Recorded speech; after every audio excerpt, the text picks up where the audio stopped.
It's 9 o'clock. Please stand and join us for the flag salute.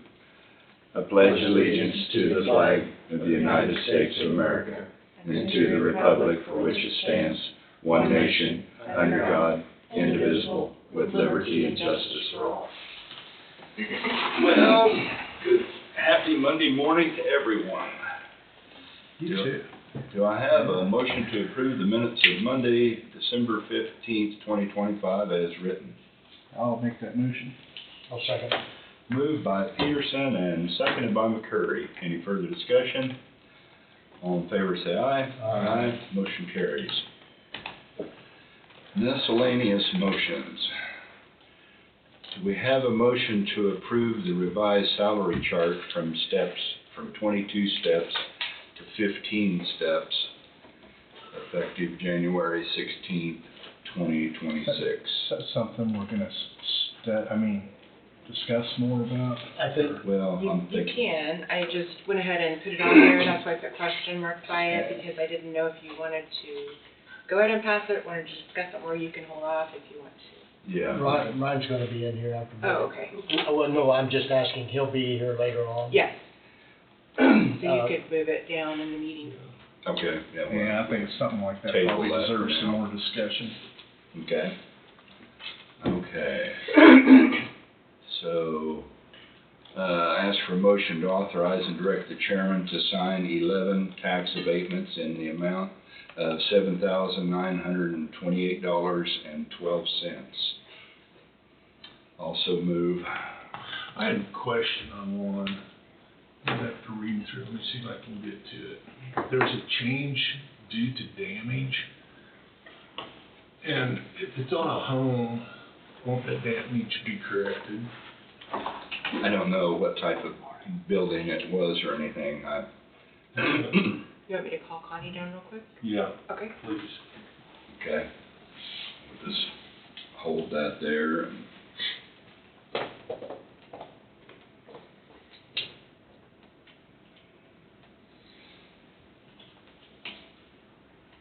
do we want to go ahead and do the one about the landfill fees? Yeah, we can move to the land. Okay, do you have some information for us do. about that? I sure do. Good morning. Good morning. Okay, I'm gonna give you some papers here.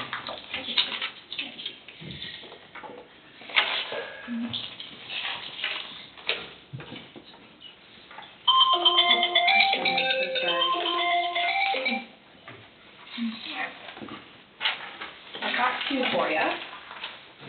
That first one you're gonna recognize. Right. I mean, I would hope so. It's that 824 North 4th, that old clinic, MT purchased that. And they are planning on demoing that to build a warehouse for MT Network there. Okay. I don't know if you've gone by over the weekend. They've already started kind of peeling stuff out of it. I saw that. Yeah, so their projection is to have it ready to go. The demo will be complete by the end of January, ready to start building, so, Wow. Okay. yeah, that's that one. So do we have any guidelines as to whether a property is commercial or residential? You know, not that I'm aware of, So- Mark. I can't say that. Since I've been here, it's almost 10 years now, oh my gosh, we've done a few commercial. We did one for next to the chiropractor, Kirshner's Chiropractor. They tore that house down. We've done Pizza Hut. But it was a residential Yeah, but then house. Pizza Hut, we tore down Pizza Hut for Lewis's. And then we usually don't do like sheds and shops. We usually do residentials, but we have done those in the past too. We've done one for Hoyt, Kent Hoyt, who tore down his. So it's kind of up to your discretion, but they are planning on putting something back on, Right. so.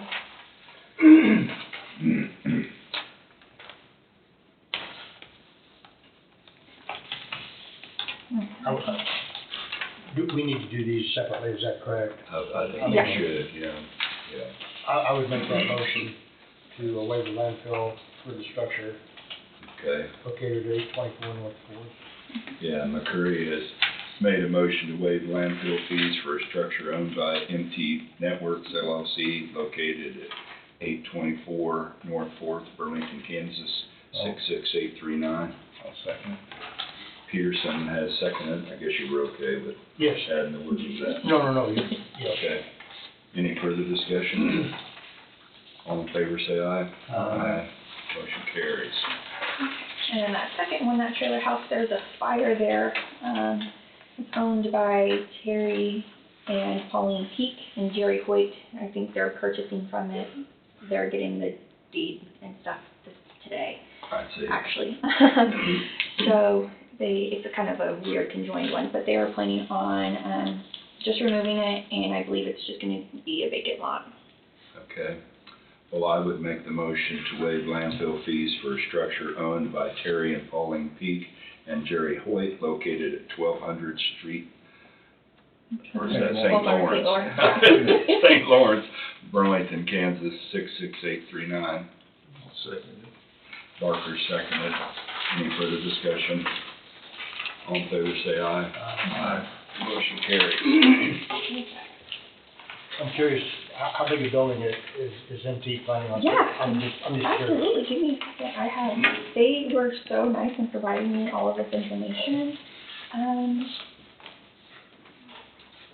Looks like a 120 foot by 50 foot fully Wow. enclosed, and then 100 foot by 50 foot enclosed. Wow. They're planning on making it a whole warehouse with a nice parking lot, and they want it to look like their current building. They're gonna kind of match No, it. that's a pretty big building. Yeah. Yeah, thank you. Of course, no problem. Have a great day, guys. Okay, thank you. Connie, I think Todd had a Yeah, question about one of the abatements. I'm sorry. It's the fifth one. On there, it says change of value due to damage, It's got water damage and a bunch of other damages. but aren't they gonna fix it? Eventually. So it's gonna go back to its It'll go back up state. once they get it fixed.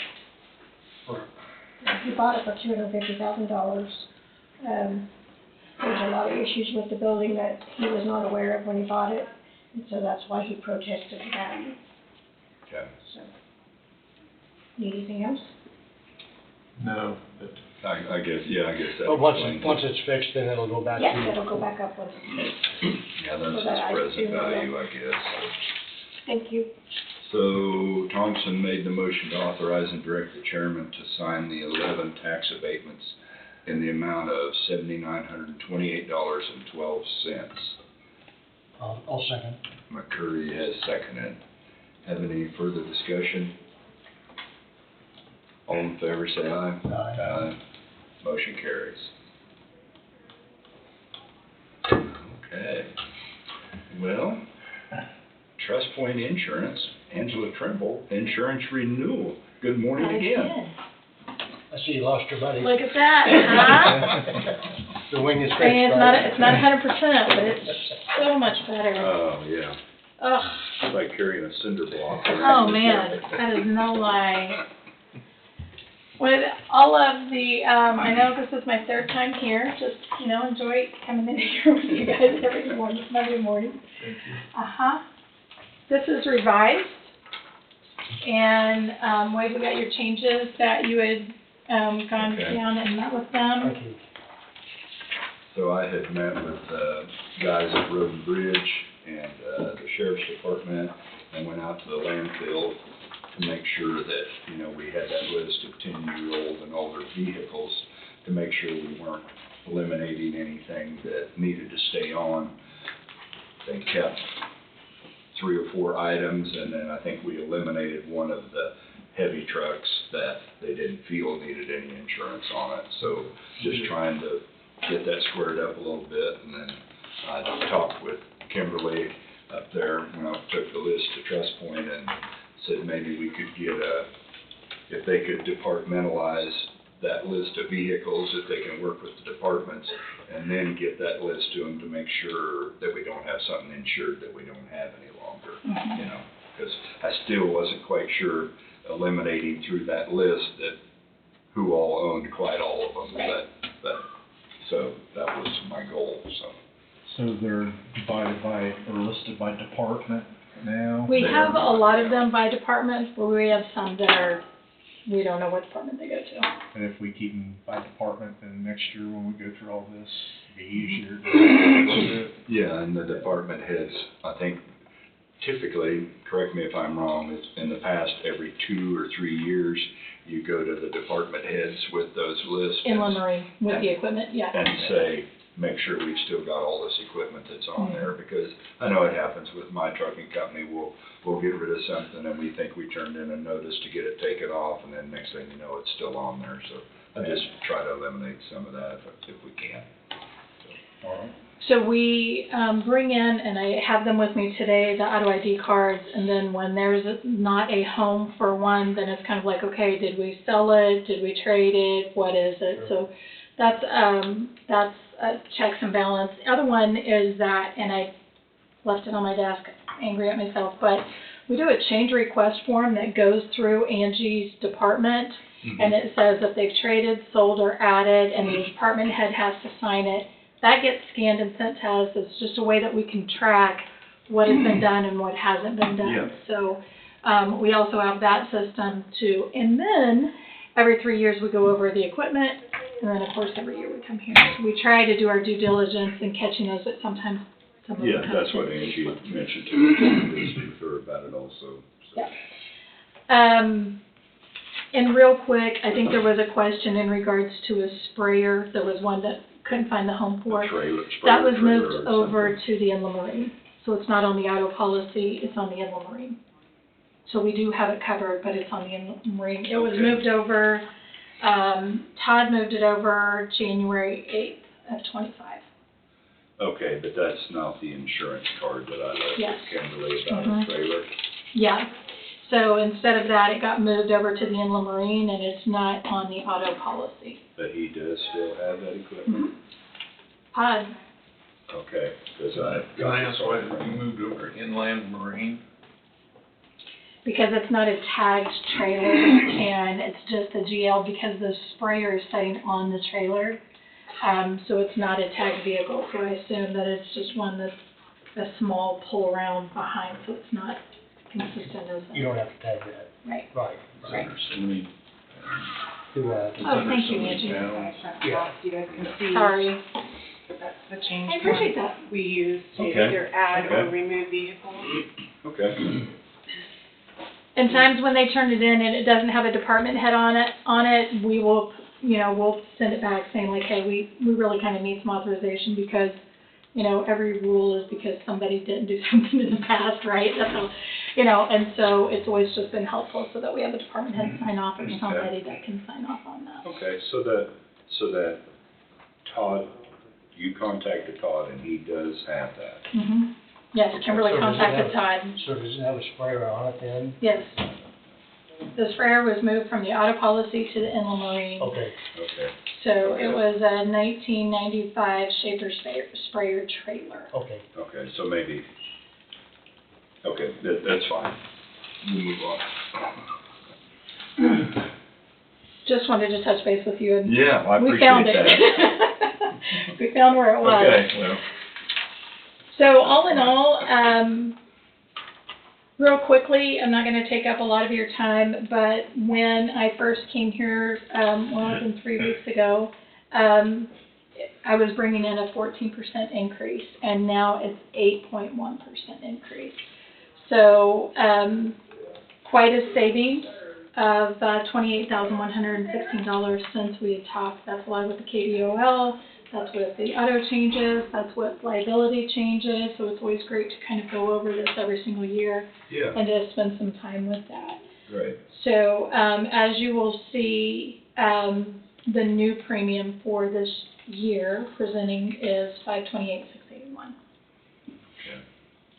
Okay, So we made all of the changes for the last meeting yeah. and had that changed. Well, glad we could Yeah, move the right direction. absolutely. Yeah, so thank you. Yeah, thank you for your help, I appreciate it. And we always want to bring options to you guys, that you always have the ability to increase coverage like we have before on the drones for the law enforcement, but not necessarily in other areas, so. Okay, um, okay. That is all that I have. Well, I guess I would make a motion to approve the 2026 insurance renewal with EMC through Trust Point Insurance. I'll second. Peterson has seconded. Any further discussion? All in favor, say aye. Aye. Motion carries. So Angie, I have all of these LEDs, but I have some that don't have a home. I mean, they go somewhere, but I don't know We will. for sure where. I have Rain Bridge, Appraisers, more Rain Bridge, and then this one is unknown. Okay. All of the rest of those. Okay. Thank you. Yeah. All right, thank you guys. for working with us. Yeah, absolutely. Yeah, thank you for helping to trim that down. Yes, yes, absolutely. Thank you for your Anything I time. can do, let me know. Okay, I will. Thank you. All right, great, thanks. Well, I guess we've got a few minutes here, so we want to pass some things around to look at, initial, et cetera.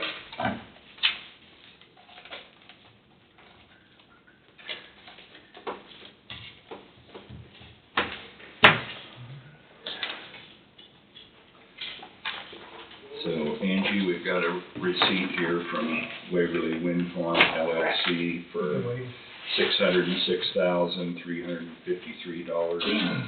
So is this for the decommissioning money, or is this for the pilot? That's for the pilot they give us every year, and this, I think, is the last year for 10 years, and then in January, something else has changed, I don't know. Okay. Just want to make sure, it does say pilot on it, but I want to make sure that's what it was, so.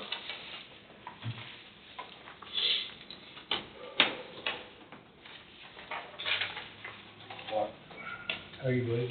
Good, how are you? Good morning.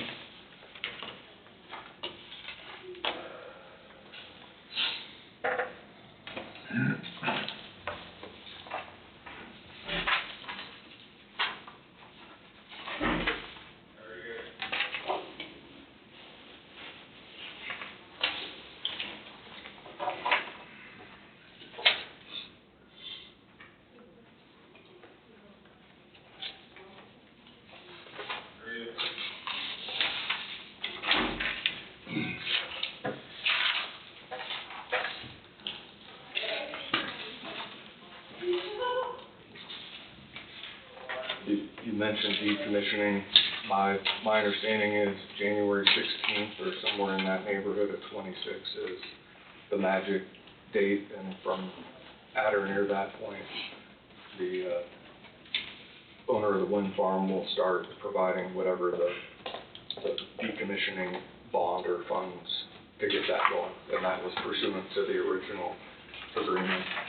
The question for a long time was that date was set to begin on whatever the operational date was of the wind farm itself. And that's what we're having trouble initially tracking down, but we have it identified and have had communication with somebody from Texas who indicated that that'll happen in January of 26. Okay. No, I was pretty sure that what this was, but I thought, well, this would be a time to maybe bring that up, because I've had some questions brought up about it, so.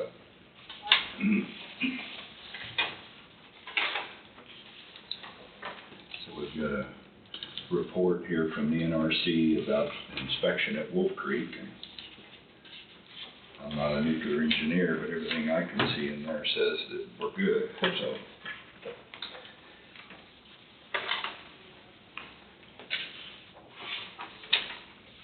I think that's the bottom line. Yeah. Through that.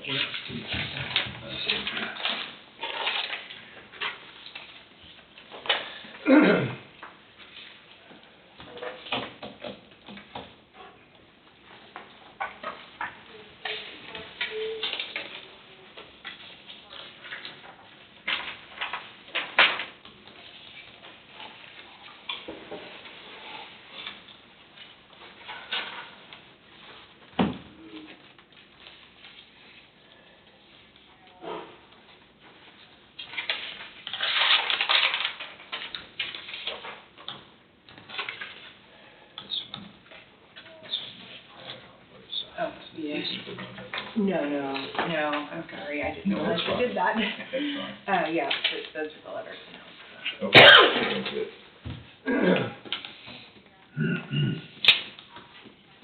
I'm still having trouble with my new computer, getting used to it. I see, I understand. And then it does some weird stuff, like sends out emails a week later that I sent out a week before. Yeah, those spam emails cause me like, what is going on? Yeah, I don't know what's happening, I just hit send in my email, and then they show up a week later, and I'm like, what? It's weird stuff.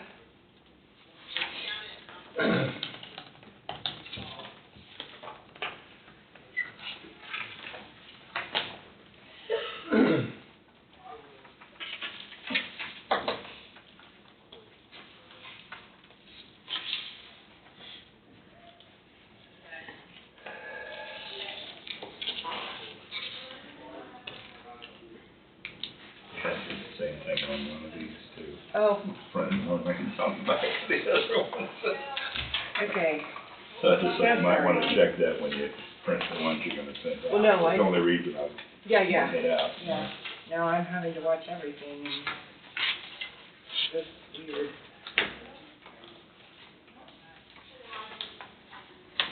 Do you want me to call Jimmy up, or are you okay just signing this stuff? Okay, please, give these guys something to do here. I'll sign this. Send it down. Okay.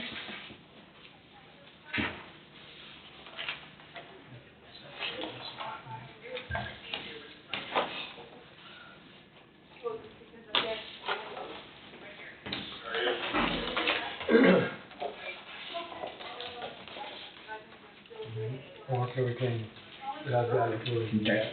All right.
On these letters to the board members we appointed, or the ones that were reappointed, in the letter, do you say reappointed, or do you just say appointment?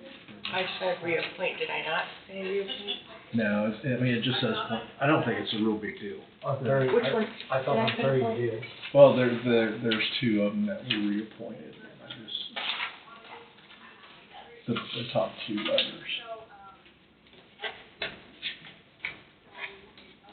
Oh, I think I put appointment because we were long after But there, the that's due the date. It the had already second one expired. there. What's that? Not used on that one, but But it's fine. I don't think it's a real big Deal. deal, but I just didn't know if the Yeah. intent was, It was to be reappointed. it will work either way. It's,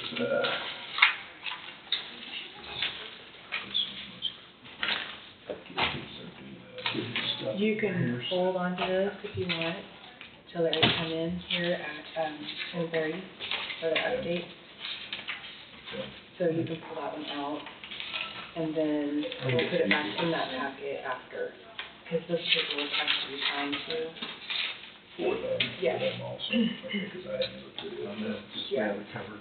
Angie, are you sending these out, these actual ones out to someone? Just a copy, Okay, okay. and I know it printed on the There's back. some are Yeah, duplicates. no, I it just printed like- on the back, there's, like I said, this computer is giving me trouble. Just didn't want to waste paper. Sometimes it, will just automatically duplex on the back side, and I'm like, and I didn't noticed that. I did. Okay. But yeah, so then I thought, well, I really don't wanna waste the paper to reprint them again, just for copies for you guys to see. Yeah, So I that's just fine. had it put No, that's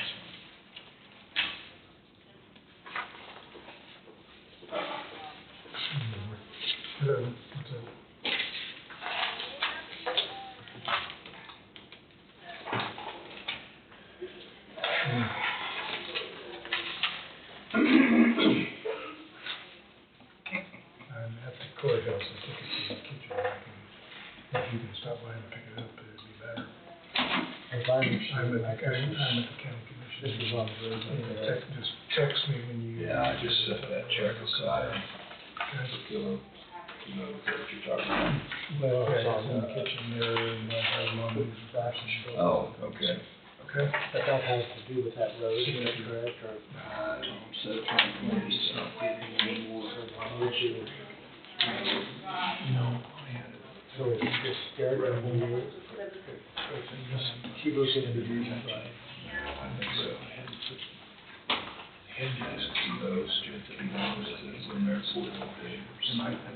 Marcel has talked to me a little bit. And if I understood it right, And he talked me to quit. he's not in, this is on the, Yeah, this is when he was talking to me about the It was? exhaust and, and I said, well, we need to fix it with having a leaky exhaust, we don't even play sick.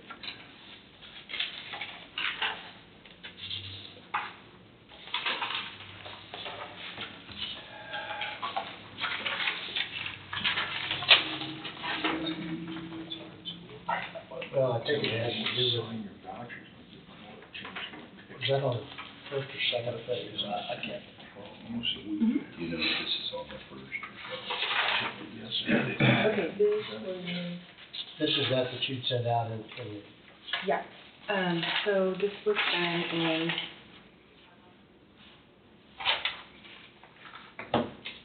was it, okay, so services from December 7th, 2024 through May 30th, okay, 2025.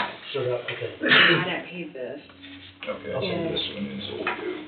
Garrett was in Friday and said he checked into everything and he said this one does need to be. Okay, Okay, okay.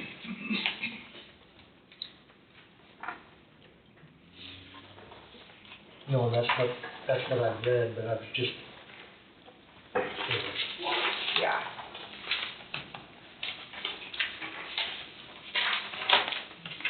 how you Jenny?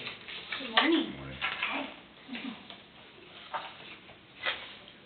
So I missed your discussion, but this is what the email was referencing? Yeah.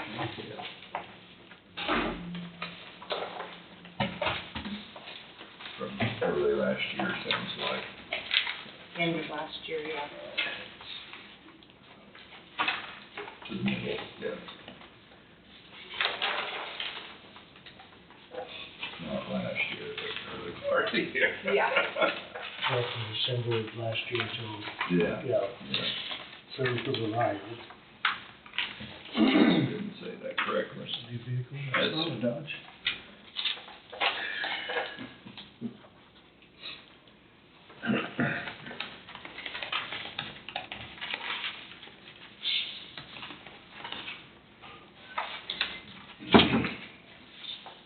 And this is Keller right here.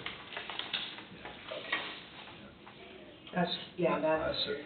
we got the check here, That's,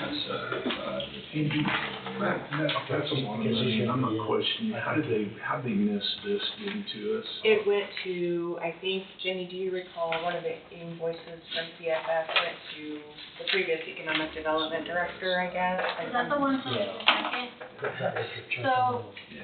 Yeah, there was several, and then at one point we were waiting, cause when we brought Garrett into the loop, the GAS, CFS needed to sign a contract that they had not signed.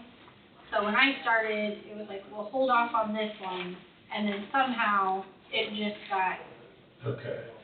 missed and skipped over, because there was another one from June, and I think we paid that one. And so it just, I finally figured out that I think we're supposed to pay this one, and we paid the other. Okay, we're not paid ahead, are we? Hmm? No, Okay. that one's overdue. Okay, well, I just didn't want us to be where we're paying twice for one bill. Yeah. And then with the I checked with previous. Angie, Garrett, and Okay. Wade, so we all made sure we were on the same page. I checked with Kim from CFS, so I think that needs to be paid, and then we're caught up. Yeah, we should be caught up. They after did this. an audit on all the I past read all payments. that stuff, but still, it's that much I money, it's kinda apologize. hard to get Yeah. lost somewhere. Yeah. So, I've got a voucher here for Kilo and the checks here. I think I'll just lay them here. Okay. And then until we talk with It's them, all, okay? Yeah. Yeah, I mean, no, I don't have a problem, I'm just saying, I'll just lay it there till we have a discussion. Bring that stuff.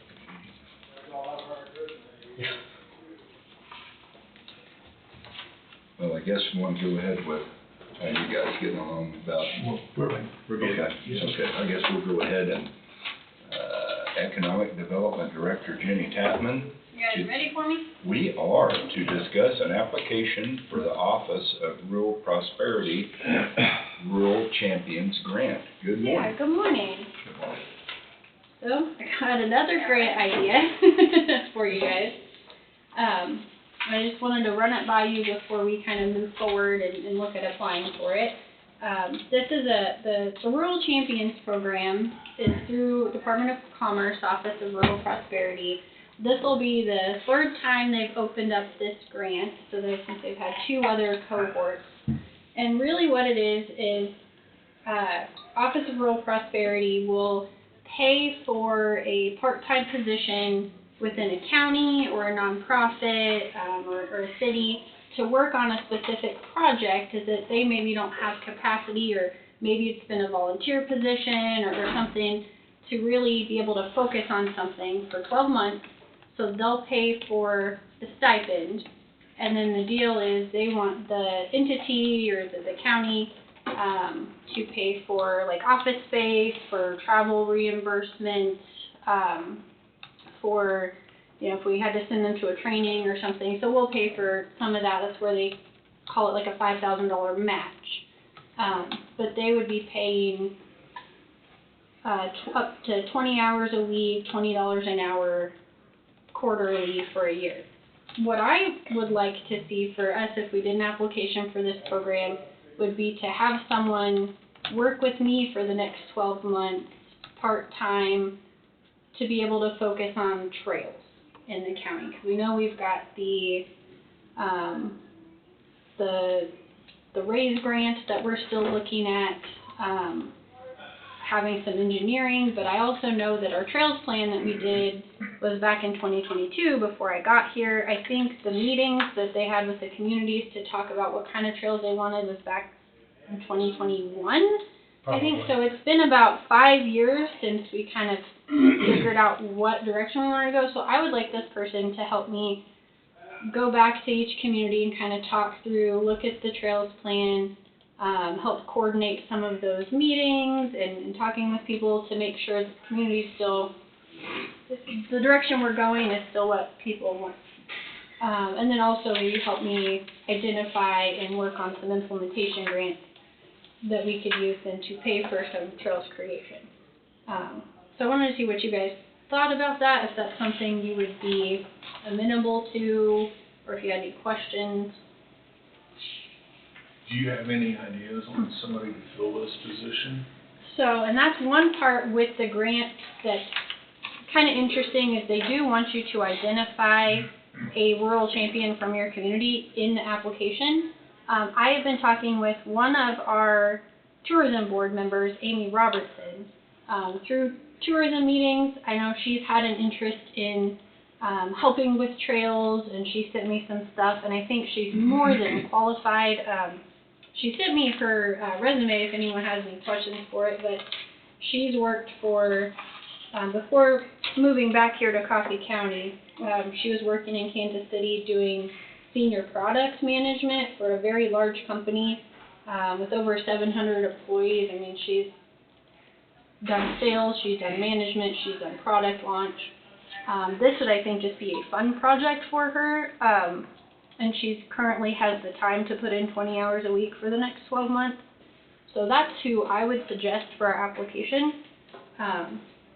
just because she's more than qualified, and she's already working with me on tourism and volunteering.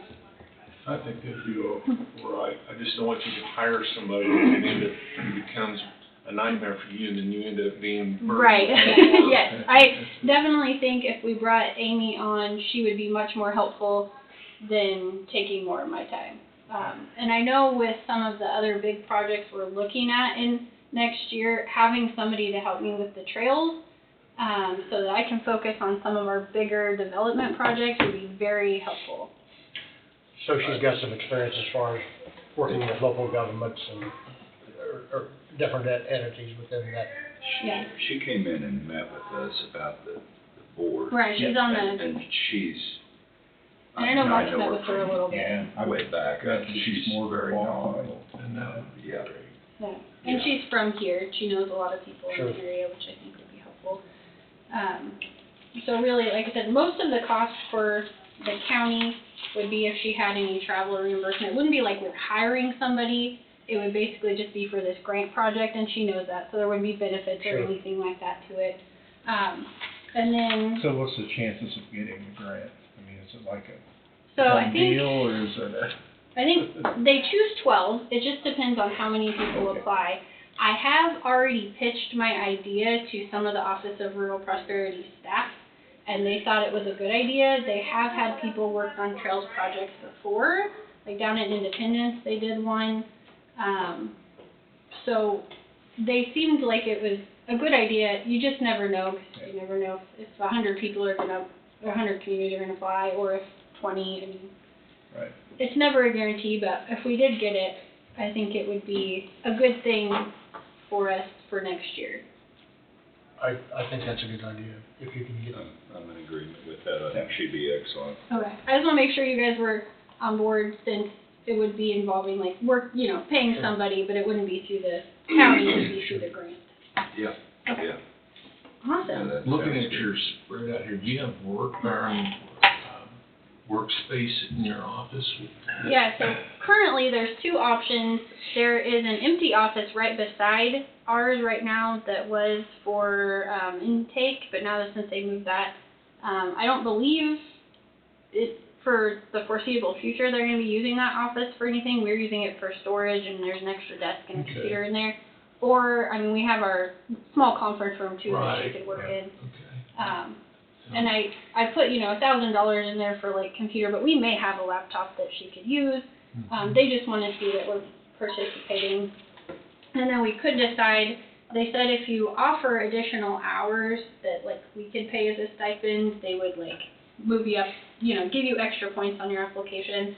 So I put in there we may be able to offer up to 10 additional hours a week. I wouldn't see that being every week, but like if she was going to a training or something, we could. But that'd be part of your grant presentation. Right, that would be part of what we could offer to the Right, grant, as an additional Sure. stipend. I think it's worthy. Yeah, okay, so I'll keep working on the application. I don't know, that was all I had for you guys today.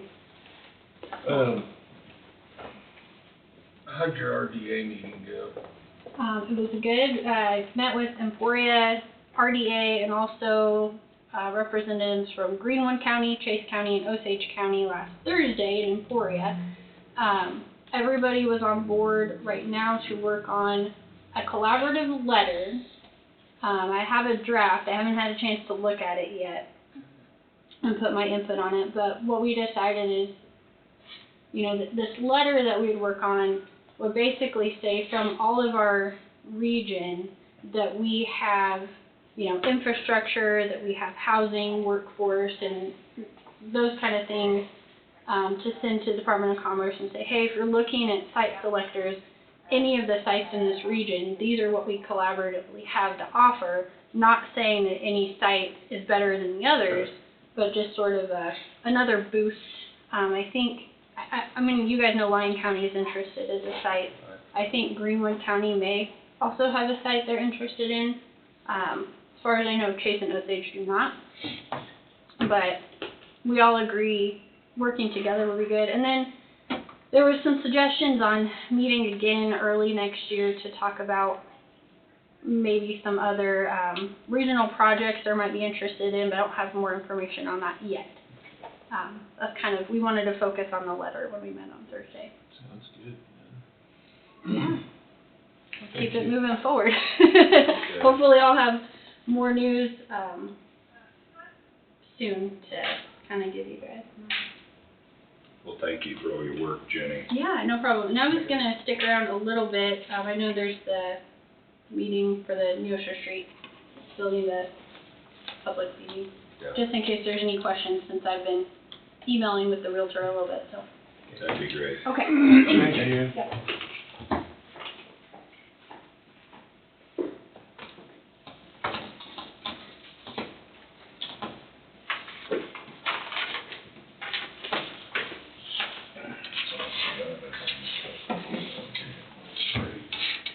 Yeah, we'll call it emergency management if you wanted. Wade, we take a break? Yeah, sure. So, 9 minutes long enough, Yeah. or 8? Yeah. Okay, why don't we take a break and come back at 9:50? Are you starting to go cross-eyed from signing off? Know how that goes. Well, we're back in session, so we have a public hearing here in 9 minutes and some seconds, so, I've gotta have anything to do right here. So we have any easy items for a round table or anything, or we just wait till we're ready, or? There's always items for roundtable. I believe that. Your stack looks pretty big there. You know, Ryan get part of his stuff in that 10 minutes? I could probably hit a couple times. Something there for a little That'd bit. be fine, just know we'd have to break whenever 10 o'clock. That's right with you. Sure.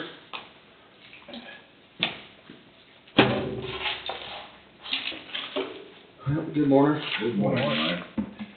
I might jump around a little bit on what I sent up. Got several motions today. The first one would be a motion just to get updated rock prices for 2026. This is something we do every year, so. Need your motion on that?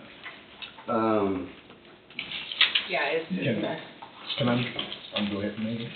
Go ahead. Say, based upon the recommendation of the road and bridge superintendent, waive the purchasing policy as to advertising for bid costs, said costs being to obtain informal quotes from all local active rock quarries, and to approve the purchase of rock as needed for 2026 from the following quarries: Mid-States Materials LLC, Nelson, Harshman, ATAC Kansas, Shears Division, and Eagle Creek Quarry, depending on the location the rock's being used.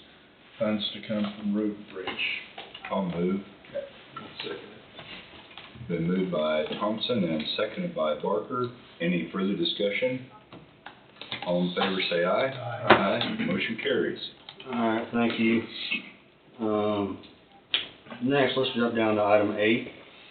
And that's a motion, here a couple weeks ago. Keith came in, we talked about the high-risk rural roads, project south of Waverly on Trefoil. And so we've got that ready to submit. Wolf Creek did get the letter of support sent to us, so, we're ready to get that filed and sent in. The motion 2025-71. I put it below the other motion. So I'll move to authorize and direct the chairman to sign the FFY 2028 high-risk rural roads, HRRR, grant application for Trefoil Road from 16th to 25th roads. You are moving? Yeah. Do I have a second? I'll second. Peterson has moved, and McCurry has seconded. Any further discussion? All in favor, say aye. Aye. Motion carries. All right, thank you. Couple discussion points. So we've been having some issues with our fuel pumps down there. Our unleaded pumps, they were losing prime and just weren't pumping, and so kind of process elimination, we finally figured out, I mean, the lines are junk going from the pumps to the tanks. So that's gonna be a fairly major repair. We're gonna tear out a bunch of concrete, put some new lines in. They're working on getting us some estimates, but I mean, right now they're talking like maybe 50,000 for some of the work that's gonna take place. Once I have some more information on that, I'll bring those numbers back. Really, we need to look at probably expanding and doing a little more work out there. Our diesel lines, you know, are the same age as the unleaded lines, so I think if we're gonna have a bunch of the concrete tore up and things, a mess out there, that we need to look at upgrading some of the stuff out there now. If I pose some questions on, you know, the life expectancy of the in-ground tank, you know, I have no idea what the life expectancy is, and just some information like that. So I'm just gathering information right now. Can this tanks be inspected to see Well, where? the tanks are, I mean, yeah, the tanks are, I mean, we have strict paperwork and inspections that take place yearly on that stuff. The lines, not so much, because you can't see them. What I'm getting at, Ryan, is if we're gonna do all this work, we may wanna look at tanks. No, absolutely. I think we need to figure out, look at the whole scope of everything out there, and, I mean, I don't wanna do a bunch of work and then 10 years down the road, we have other issues. So, right now, just working on trying to get some numbers back and kind of a scope of project, and so we have some options there. I mean, really, I would like to look at upgrading a lot of the stuff out there. We've got a need for some better lighting out there. An awning over top of the pumps would really be nice for, you know, winter time when we're out there fueling up. I know the sheriff's office, they're 24 hours a day, they're in there. Can't hardly see, so I think if we're gonna have everything tore up anyway, it'd be a good opportunity to look at doing some upgrades. I agree. So Ryan showed this to me when I was out there about the insurance the other day, so. Are the tanks under the concrete? yeah, So, yeah, to the south of the pumps is where the underground tanks are. yeah, so that's, you know, if the tanks weren't under the concrete, then, and maybe they're fine, you know, maybe they don't need replaced, but Yeah. if we're gonna cover them back up with new concrete. Well, and I don't think they won't have to tear up the concrete over top the tanks. They'll just have the pumps right to the front side of the tanks, between the tanks and our fuel pumps. Okay. It, So it wouldn't be minimal disruption to replace the tanks later. Yes, yeah. That's what I couldn't remember. Yeah, on that Whether- portion of it, but yeah, as far as the diesel lines and stuff like that, Oh, I mean, I you're gonna be basically tore up right next to them, so you may as well. Well, we're not gonna need to splice it into a slab and then turn around and do Yeah. that over. Yeah, that's my opinion anyhow. Yeah, well, I know just preliminary numbers on just what needs fixed is, 50,000, but worst case scenario could be up to 100,000, depending on, how, when we get in there and start digging stuff out, you know, there's gonna be some contaminated soil and stuff like that you have to deal with, so. Yeah. But, no, we'll keep gathering some information, and once I have some more numbers, I'll come back and we'll talk through it and see how best to proceed, so. Okay. So, yeah, that's probably a good stopping point for now. Yeah. Yeah, very good. Thank you, sir. Appreciate it.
Biscuits and gravy would be good about right now.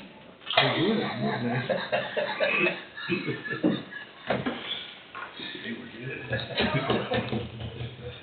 There's probably not any left. The way they works at my house.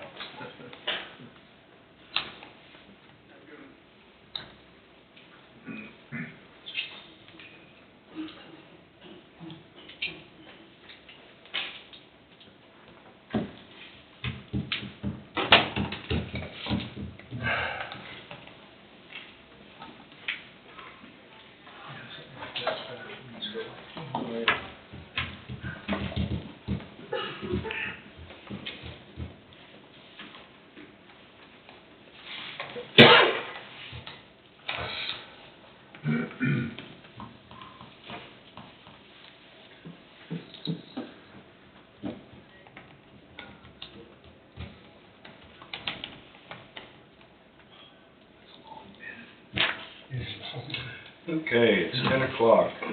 I'd make a motion to enter into a public hearing, 10 a.m., related to the sale and disposition of surplus county property, 405 Neosho Street, Burlington, Kansas. Do I have a second?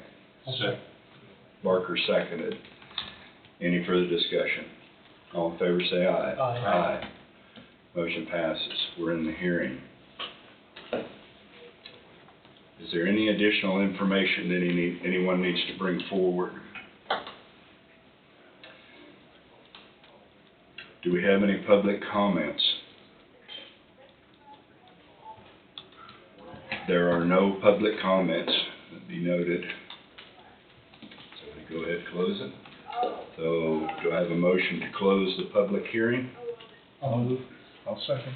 Been moved by McCurry, seconded by Peterson to close the hearing. Any further discussion? All in favor? Pardon?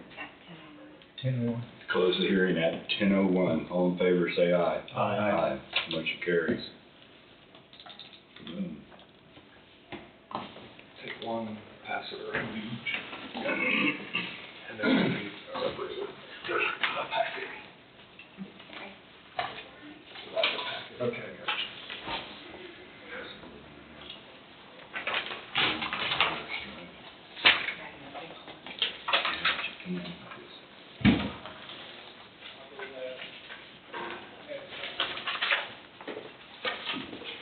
Yeah, just one, top.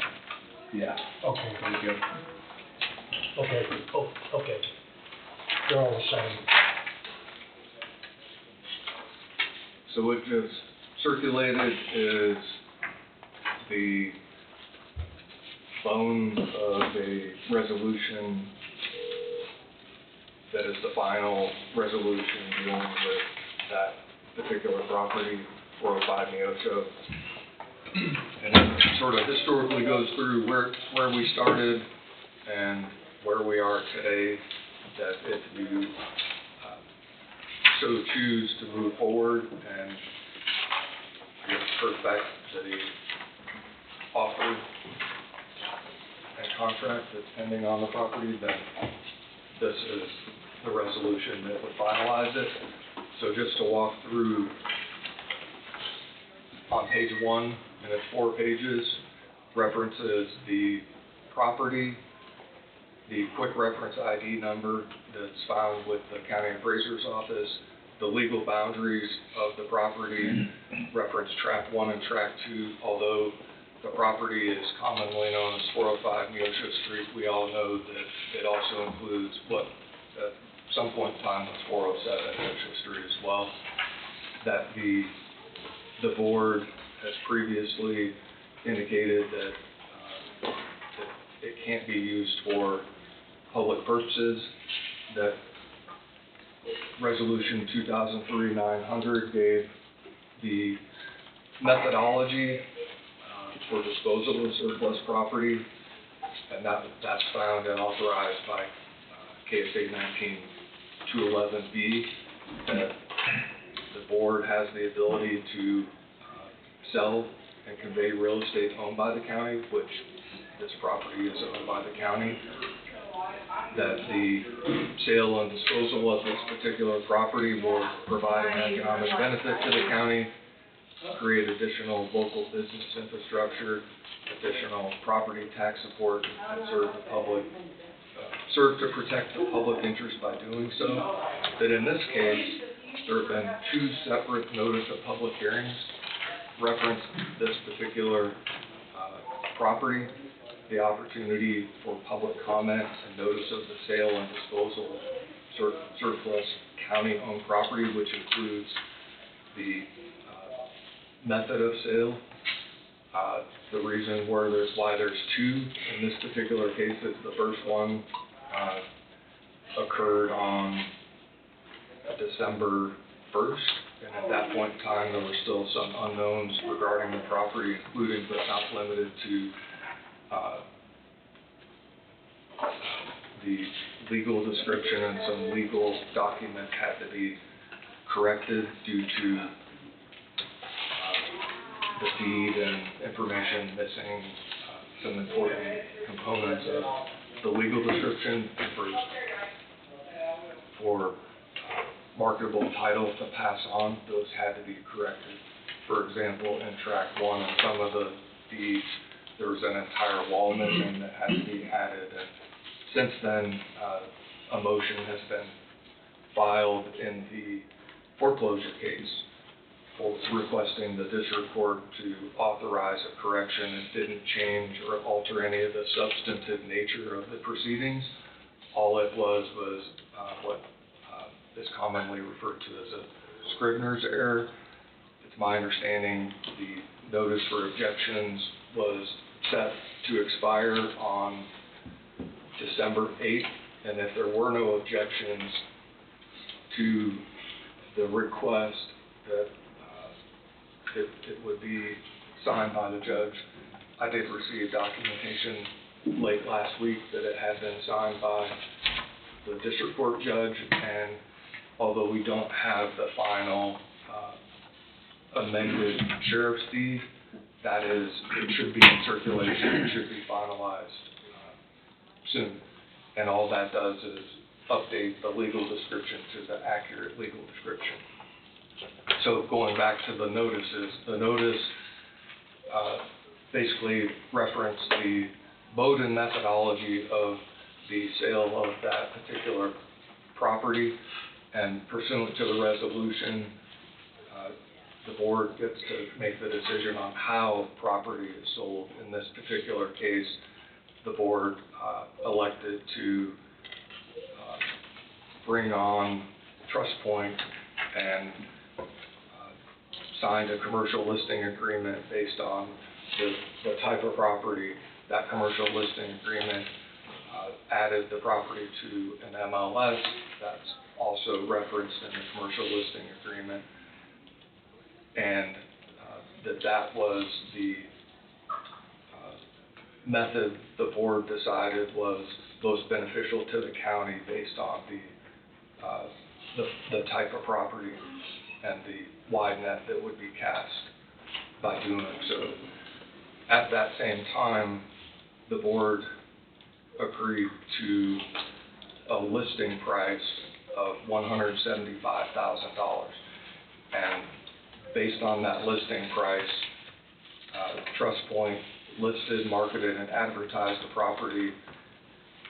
Subsequent to the date and time when that decision was made, the TrustPoint received an offer to purchase the property from a prospective buyer, subject to inspections, and that occurred on November 17th with a purchase price of $167,500, which the board approved and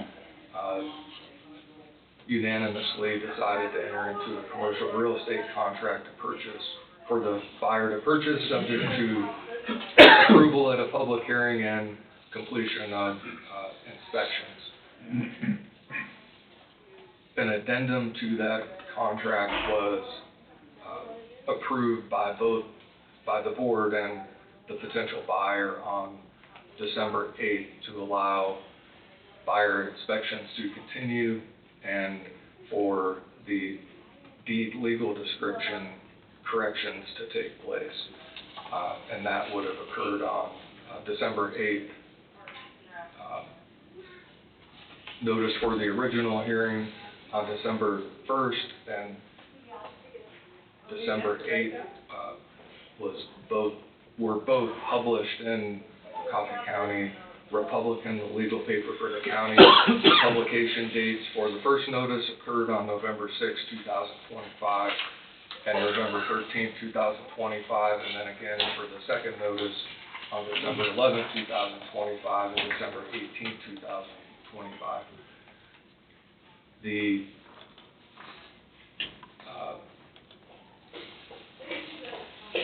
This is the date and time for the second public hearing, where, as has already been indicated by the chairman, public comments are authorized to occur. There were no public comments, so at the very end, on page 2, starting in paragraph 1, moving on to page 3 of 4, the potential buyer is referenced, and I'll just read what it says. And this is subject to your approval. Board finds it's in the best interest of the county to sell said property in its current condition and subject to any and all easements, covenants, and restrictions of record to Julie Dawson of Burlington, Kansas for a price of $167,500 as the method of sale beneficial to the county and subject to the terms and conditions as set forth within the commercial listing agreement, the commercial real estate contract as presented to the board.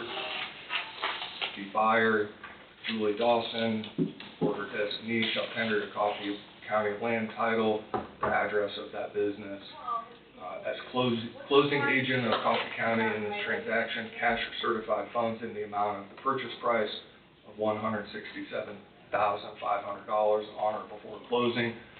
To effectuate time of closing, the chairman is authorized to sign all necessary documents, including but not limited to those necessary for closing, at a scheduled date and time of closing for said property at Coffee County Land Title, Burlington, Kansas, whenever that may occur.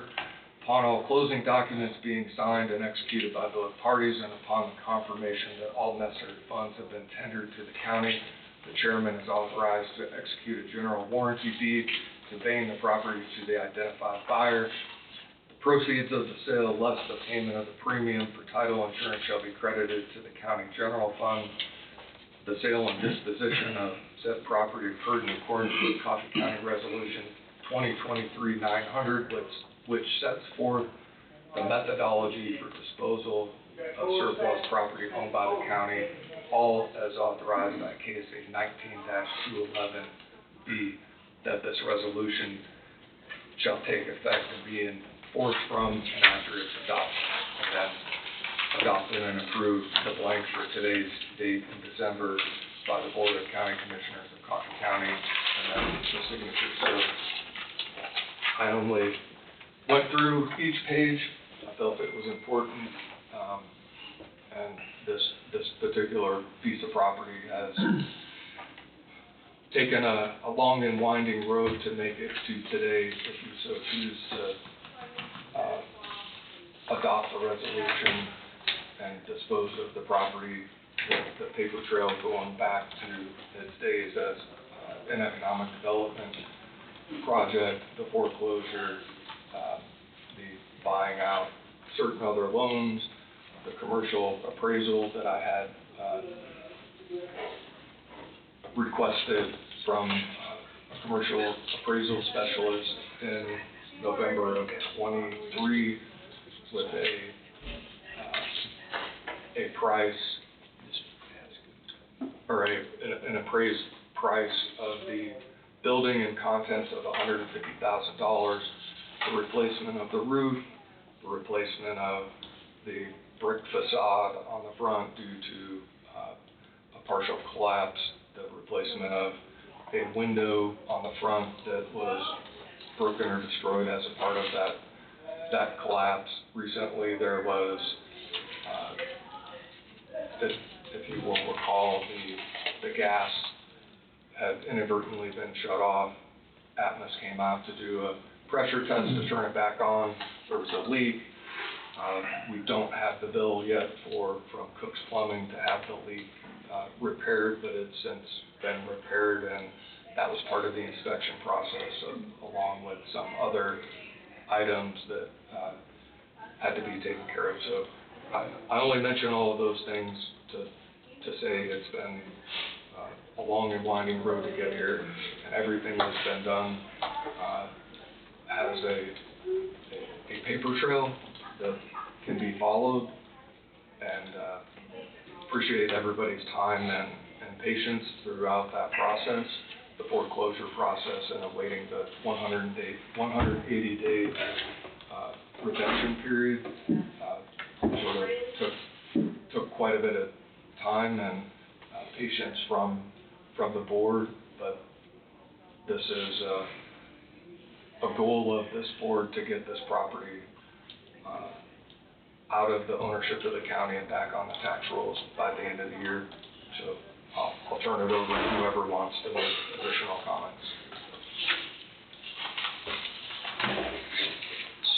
Does this resolution need to tie back to another one? This one does not. So it would be 967. 967. So Ty had the inspection, that's all completed, we're good? Yes. Okay, thank you. There's no more hanging chad on this, is there? This is it?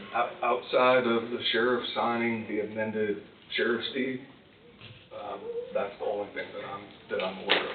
And Okay. I checked with the sheriff on Friday if he had received that.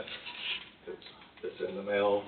He may receive it today, and that may take care of it. But I was asking Ty about that before the public hearing, and the only thing that may do is just what'd you say? They can't release the funds until it's filed. Yes. Okay. We can still close and get possession today, but the funds will just have to stay in escrow at Coffee County when entitled. Okay. So this resolution should be the last thing this board does on this property. No, we did get the bill from Cook, I think it was like $250, but we paid it now. We gotta pay the repair bill for the gas leak. So the Cook's bill has come in and it's been paid, and what was the amount? I think it was like $250. Oh, that is done. Jenny, that was for your gas bill. That Oh, was no. for Cooks to come check. Okay. everything. Okay. To clear the pressure test issue Right. with Atmos. Okay. Are we ready, guys?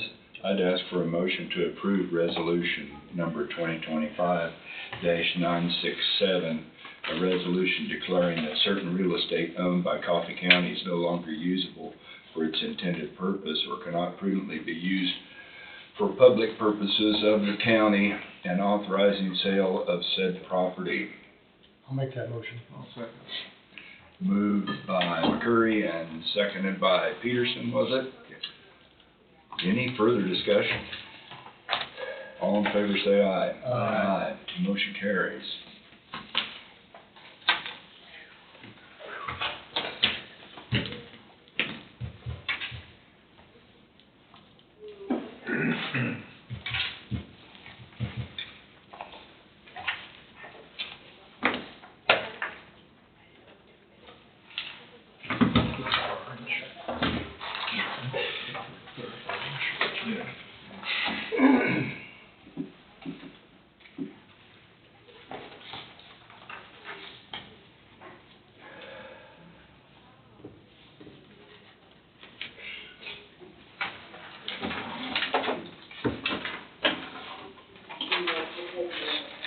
Ty, when do I need to do the closing?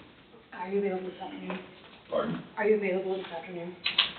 Yeah, if I could do it right after the meeting would be great. Yeah, about what time? And I'll call them. I don't know, it doesn't look like, with any luck, we should be done by noon, I think, or before, I hope. Yeah, so, I'll have them be ready. okay, Do some stuff down there. okay, if that works, that'd be Yeah. great. Yeah, it's all ready. Okay, okay.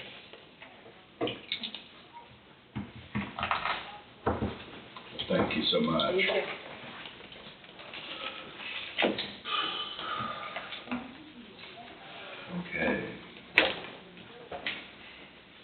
I guess we're ready for Emergency Management Director Amber Presley update.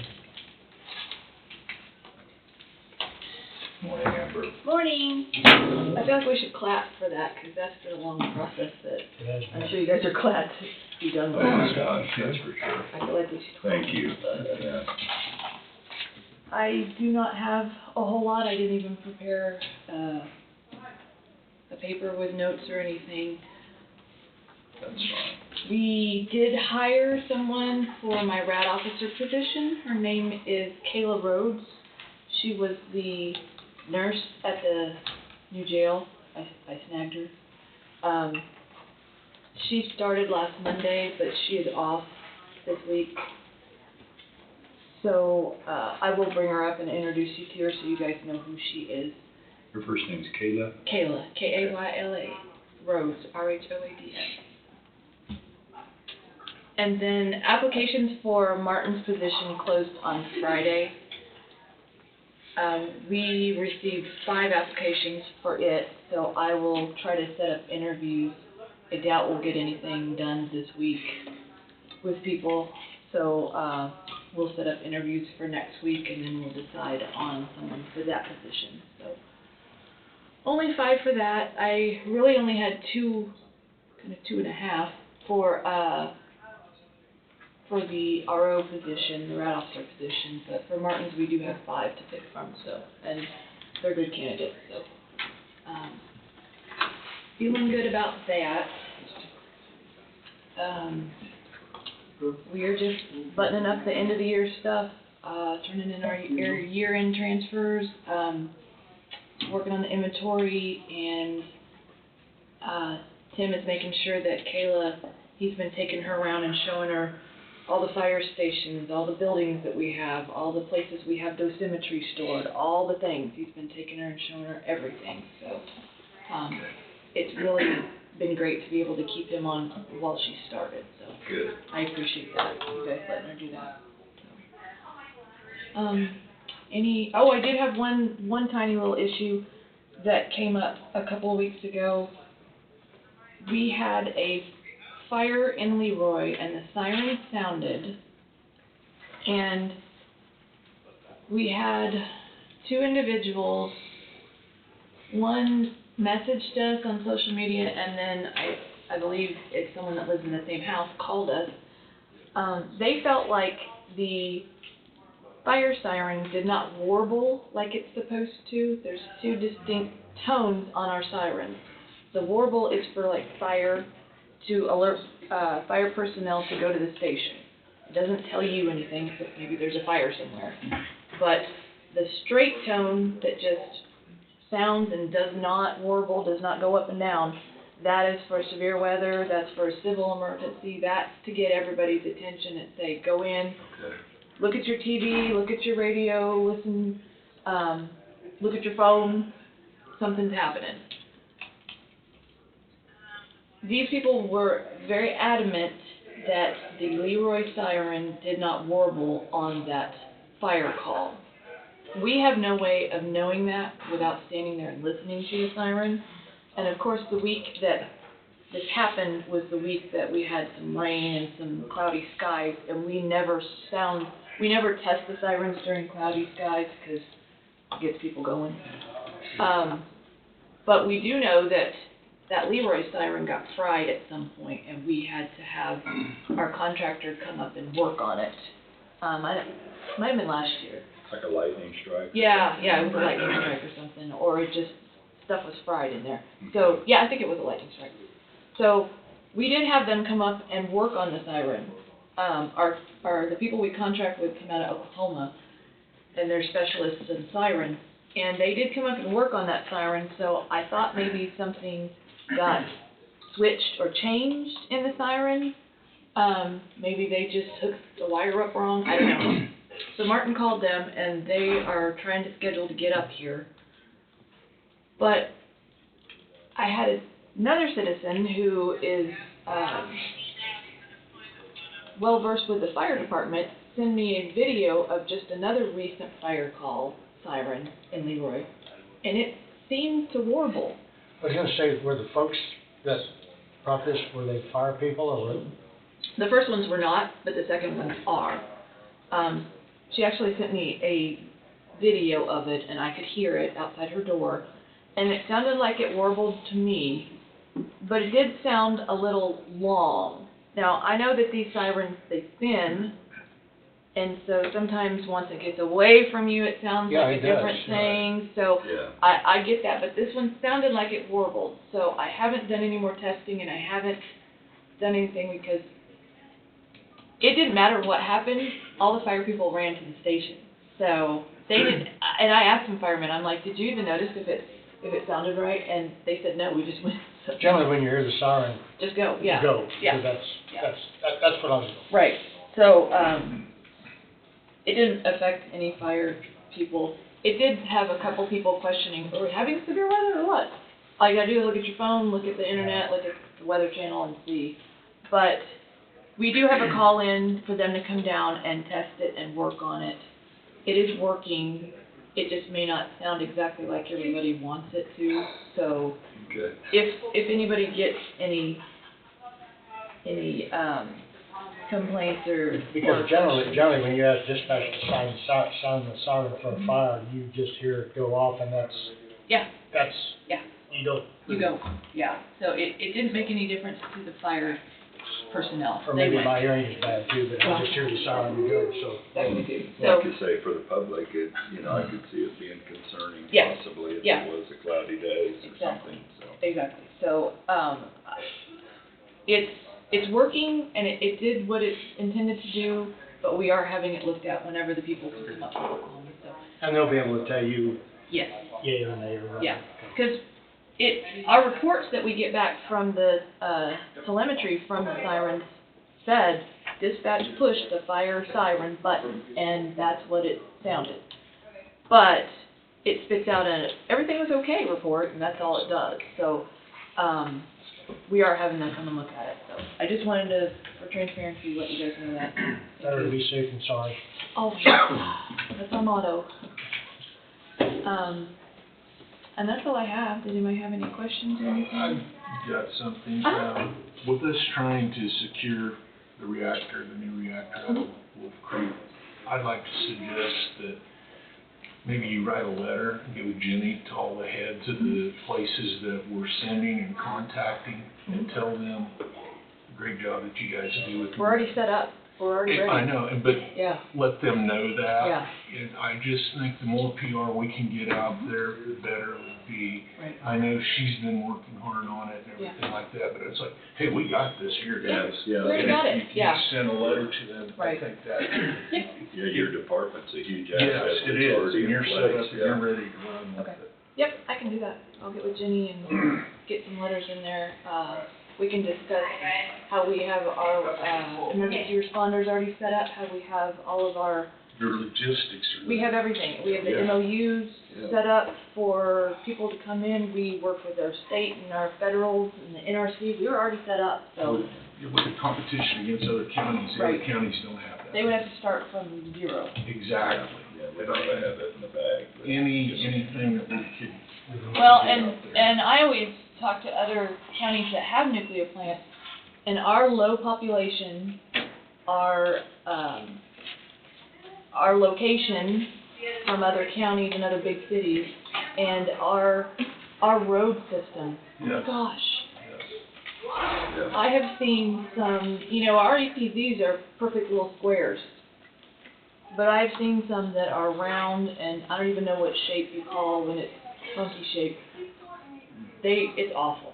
Their evacuation routes are a mess. Their EPZ is it's a weird shape. So you can't get better than our road system, the grid that we have. You can't get better than our population. We have a low population. I mean, if you think of places like New York and you think, places like California that have plants, they have huge 10-mile EPZs. So I can highlight all that. Yeah, anything you can honk our horn about, or Yeah. what you guys have done, which is hats off to you guys on that, Okay. but anything that could help with this, that might go, oh darn, they are set up. Yeah, they're ready. And the overkill's okay in this situation. Right. Toot the horns. Got Well, it. having been in on those drills, I can not compliment enough how smoothly they go. Oh, thank you. Everyone involved, you know, Yes. all our departments. All you know. departments, everybody. Practice makes perfect. Is that right? Yeah. Absolutely. On that note, I did order a table and chairs ready to have your new policy group conference room ready. We're just waiting on the old dispatch consoles to get moved out. We keep trying to give them to other counties, but ours are so big, they don't fit in anybody's dispatch center. So they want them because they're Hopefully very. they could, sure be nice, somebody Yeah. could utilize it. Yes, I don't wanna have to tear them down and throw them in the trash, but we may have to because they're not, it's a specialized kinda setup and not everybody really needs it, but to get them out of there, we have to tear them down and take them apart, and I don't wanna have to do it, but we will. Is there any way that maybe the VOTEC could use them with their nuclear If stuff? they wanna come look at it, yeah, maybe. You might touch base with them. Okay, yeah. Yeah, I didn't think about that. I'll tell them, yeah, we'll do that. I'll check with them. Okay, I don't have anything else. You guys are good. Okay. Thank you. Thank you. Have a Merry Christmas. Yeah, Thank you.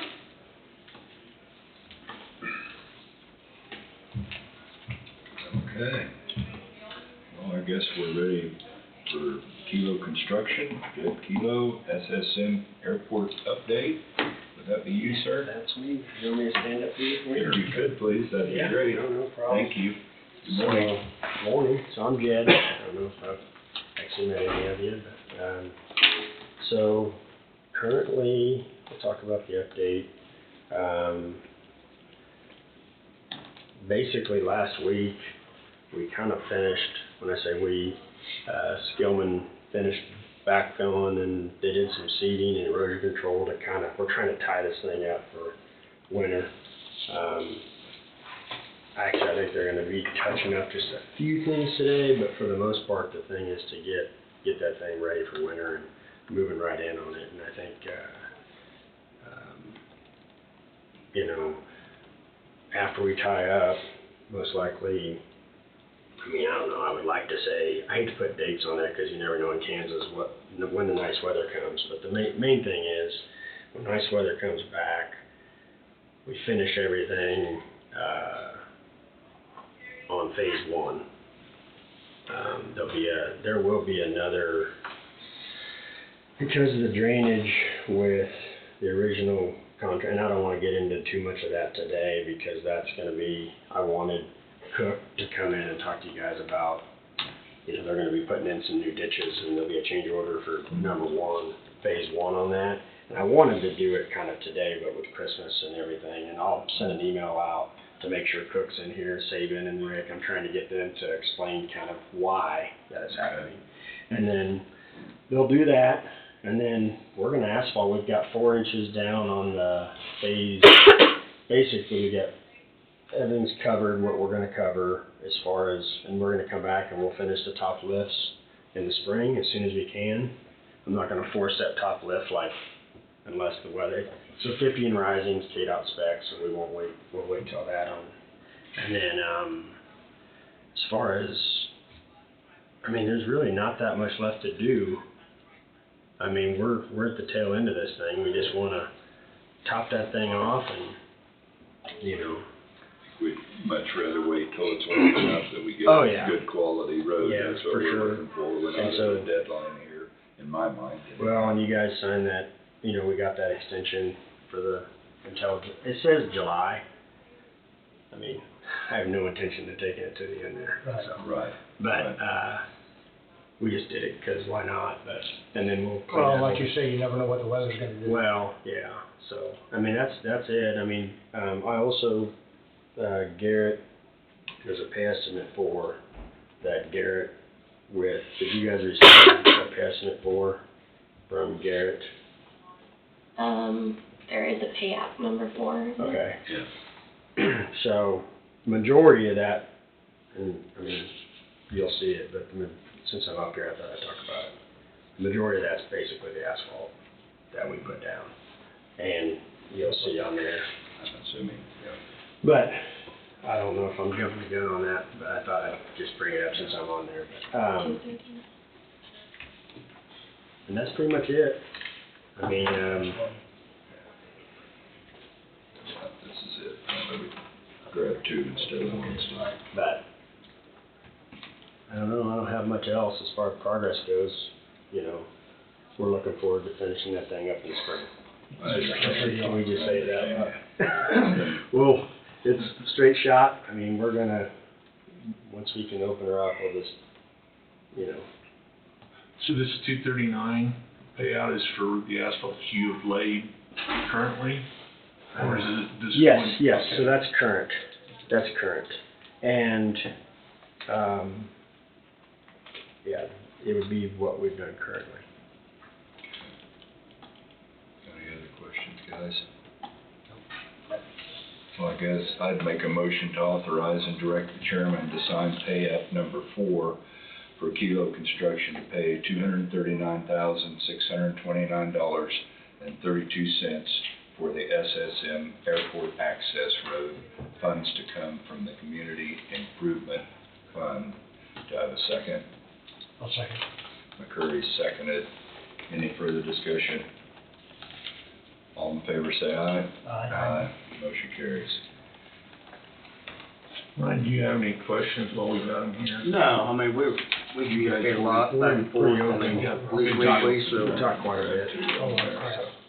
And then this next, well, I'll probably send an email out to Ryan on that, once I kind of organize with Cook, to get, you know. We've got the check here, so I don't know what we need to do for that. We can get you the check. Oh, okay. Pronounce your last name for me, please. Kilo. Kilo, Just okay. kill. Okay, That's the only way. I don't know how. Well, I make it a practice to butcher everyone's name that comes in here, so. So is your dad still involved? I mean, Dad? yeah. Yes, but, No, I was just curious, I mean. he's still involved, but he's not like as much involved as he used to be. Sure. The best way to put it. Yeah, because he's the one that that I know, Yeah, someone asked me how long I've been doing this, and and his dad, you know, same question, and, January 1 is year 20. wow. I'm like, oh gosh, that doesn't count, I mean, I don't need to talk about anybody else, and that doesn't even count time on the paving crew. Right. Yeah. So, but yeah, I think, yeah, it goes quick. Yeah, he's still making sure that. He's cracking the whip. Damn right. And I know That's a nice way to put it. Yeah, there's no days off. He's I'll still tell you doing that much, well, huh? then, that's good. So, Okay, anyway. well, thank you very much. Yeah, thank you. Project's had some hurdles for everyone. I think, yeah, Thank you. Well, it'll be nice. Yeah. Once we finish Yeah, that thing up, so it will thank be. you. I believe so. All right. So, Thank you so much. Thank you. Okay, well, I guess we'll go back. No, we'll talk about it. Are you guys done, or? What's that? Well, we I'm were, not cutting you I off, kind am of I? said, yes, I was gonna suspend the job for winter, and I know I already said that. I kind of. Okay. All right, we'll go back to Ryan Durst for this department update. Good morning again, Ryan. Hello. Okay, let's see, I'm gonna take care of a couple things. I think next we have, looking at, moving a couple equipment operators who operate motor graders into the specialized heavy equipment operators classification. So there's kind of some criteria there for, moving from one position to the next. And basically it states in there 5 years of responsible heavy equipment operation, experience with 2 of those years being employed with Coffee County. So these 2 employees have met those requirements. They're actually the only 2 blade operators that are not currently, haven't moved to that category because of this. I see. So just to be consistent with, you know, how we've done in the past, this would make 8 blade operators that are classified as specialized equipment operators. Okay. Okay, so I'd ask for a motion to review and approve the CP2 payroll notice for Larry Johnson, Specialized Equipment Operator, Highway, promotion from wage classification 35-9 to 40-5, from wage $23.88 to $24.12, effective 12/16/2025. So moved. I'll second. Barker's moved and McCurry has seconded. Any further discussion? All in favor say aye. Aye. Motion carries. Alright, thank you, and the next one's the same. Okay, I'd ask for a motion to review and approve the CP2 notice for Nathan Hollinger, Specialized Equipment Operator, Highway, promotion from wage classification 35-9 to 40-5, from wage $23.88 to $24.12, effective 12/16/2025. I'll move. I'll second. Thompson's moved and Peterson has seconded. Any further discussion? All in favor say aye. Aye. Motion carries. Alright, thank you. Next, I would like to request a 10-minute executive session for the board, myself and Wade, to discuss job performance of non-elected personnel. Okay. I'll make a motion to enter into executive session for 10 minutes to include each of the commissioners, Road and Bridge Superintendent Ryan Durst, and County Councilor Wade Bowie II, to discuss matters of non-elected personnel regarding job performance under Kansas Open Meetings Act, KSA 75-4319B1. Do I have a second? I'll second. McCurry seconded. Any further discussion? All in favor say aye. Aye. Motion carries. We'll go in at 10:43.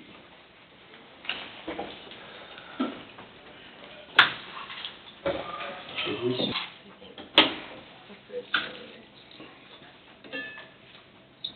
Lost Todd.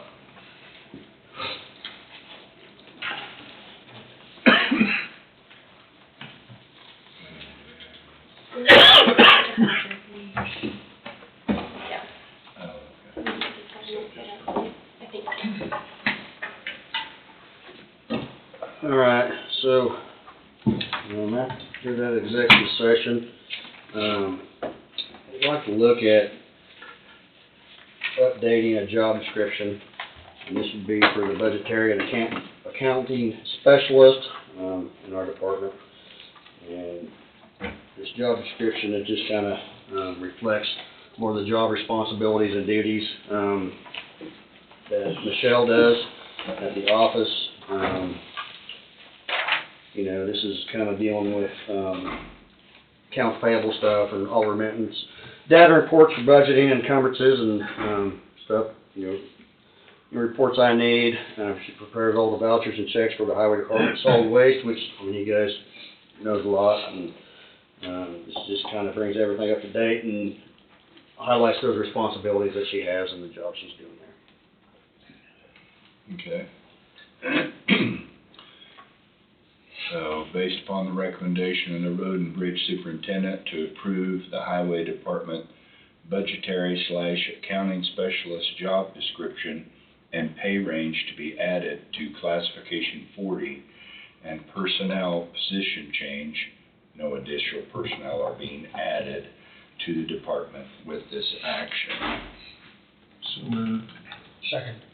Moved by Parker and seconded by McCurry. Any further discussion? All in favor say aye. Aye. Motion carries. Alright, thank you. And next, CP2. we've got a CP2 here from Michelle. Okay. And basically taking her from, the accounting to the budgetary and accounting specialist. Okay. I'll make a motion to review and approve the CP2 payroll notice for Michelle Harvey, budgetary/accounting specialist, highway, promotion from wage classification 35-22 to 40-18, from wage $29.02 to $29.06, effective 12/16/2025. Do I have a second? I'll say. Peterson has seconded. Do we have further discussion? All in favor say aye. Aye. Motion carries. Alright, thank you. And then, my next motion, is gonna be for a change to our table of organization. And so basically, that's just changing the classifications for the three, employees, or three CPTs that we took care of earlier. Okay. Ask for a motion to authorize and direct the chairman to sign the highway department's revised table of organization dated 12/22/2025. I'll make that motion. Second it. Been moved by McCurry and seconded by Barker. Is there further discussion? All in favor say aye. Aye. Motion carries. Alright, thank you. Last thing, I don't think I talked about this earlier. The contract with Keith Browning is going to be coming to an end here at the 31st. And so, probably look at bringing a motion back next Monday and extend that out for another year. I think he's been a really nice benefit for us, and he's interested in working a little more, so but I'll probably bring that back next Monday. Okay. Okay, that's all I have for today. Do you guys have any questions or comments on anything? I don't believe so. Okay. All right, well, I appreciate it. You guys have a good week. Thank you, Ryan. You too.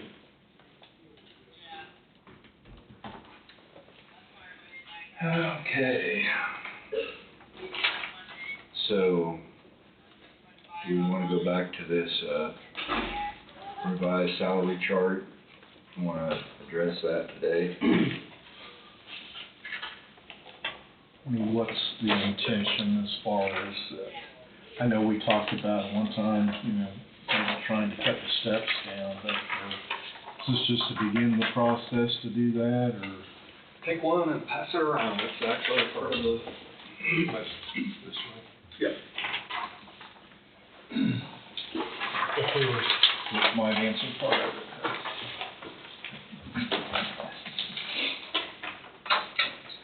So what I just handed out is a revised or proposed salary chart, modification changing from 22 current steps to 15 steps.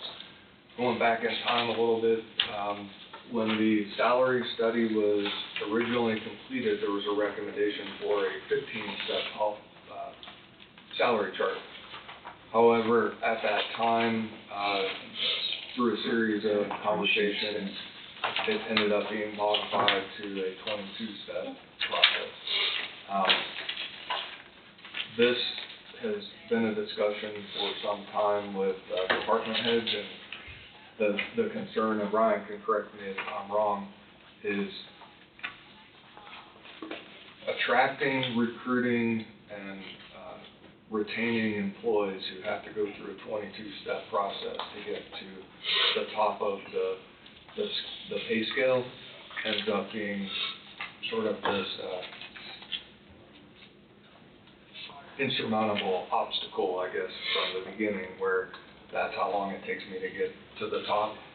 And having a 15-step chart at least allows employees to see that within 15 years they can get to the top of whatever that pay scale is. Is that a fair way to say that, Ryan? Sure. And I think from internal discussions through some of the department heads, it's a big factor in people coming to the county, and when they see a 22-step process and they look elsewhere, where they're looking elsewhere ends up probably being something that stands out to them versus Coffee County. So this is something that's been worked on. Appreciate Ryan's work, Angie and her staff's work on putting together what you have in front of you, which is sort of to adjust the current 22-step process into 15 steps, and to adjust what the current scale is to be in line with kind of compress it down a little bit, and that's way outside my knowledge base to do that, so I think they were able to do that. Anything in addition, Brian, that you can think of? I don't think so. I mean, the beginning step and the end step are the same on this. I mean, it's just, you know, the increases are a little more on each step. You'll see in this chart, step 16, and step 16 encompasses employees who were topped out originally, and they had to have a step of their own because of where they were on the previous salary chart. So they're maxed out, but when those employees retire, those steps will, in essence, just decay or fall off. With this new salary schedule, has anybody figured out, because the pay rates are gonna change, is that correct? What it's gonna cost the county? I think each department's looked at what it would affect them. I got those numbers back, and Is there any way we could see those numbers? yeah, we could come up with those. My understanding, the goal would be whatever step and pay range that somebody currently is sitting in, you find the next closest step without reducing somebody's pay rate to put them in there. Yeah, so I know like with my department, that's anywhere from a penny to, I mean, 40 or maybe 50 cents on an employee. What total dollars No, right. for the year? Yeah, and I've got that information back in the office. I hate to say stuff. It's not. I'm just curious for all Yeah. the different departments what it's gonna cost. Yeah. Because there will be a cost. Yeah, no, it is. Because if we're not backing anybody up, there's gonna be at least a small cost, I assume. Yeah. And we're trying to help on the front end as far as Right, attracting right. employees, but what about the back end for the employees that are gonna top out faster? I mean, They're still gonna get their cost of living and their longevity. I mean, that's, And it's, in my mind, they'll reach their goal sooner, so, I mean, you know. and longevity starts at 3 years, is that right? 300 at 3 years, Because which is 6. to me, if 79. you're gonna adjust everything and make it advance quicker on the front end, I don't know if that 3 year longevity you need 3 years of longevity. I do think we need to look as tight as things are, so we have an idea, so we're not blindsided by salary at the end of the year or something like, holy moly, we paid this much more than we did last year because we Right. changed steps. Right, and we would have, I mean, it would appear to me, we would have next week yet to do something with this if we could get those figures. Yeah, the department heads. Would that be possible, or? And I think- Angie can, or somebody could come up with where would be the difference between this year's salary and going to the new salary schedule by the end of the year. What it costs us. I don't know if I could get it by next Monday. I guess we're looking at January 16th, so it wouldn't have to be by next Yeah, if Monday. you could give me a little more Yeah, time, I could. whatever, notice it for yeah, next but Right. I think we should know that.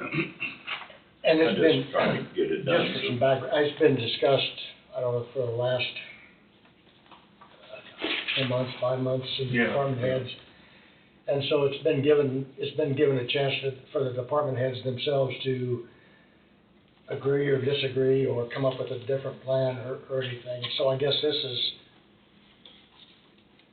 my understanding, this is, They're all on board, they're all on would you board. say, Steve? Yes, yes. My impression. But I think we need to be on board with the cost. Oh, no, I understand that, but that's kind of background. Yeah, I know we've been talking about Right, this for a long right. time. Yeah, ever for me, I mean, it's been mentioned, you know, from the beginning. Right. About it. Have we consulted with our HR consultant on some of this stuff, or, I mean, are we in compliance? It's not gonna change compliance with any state or federal laws or policies or personnel policies? Shouldn't. I wouldn't think so.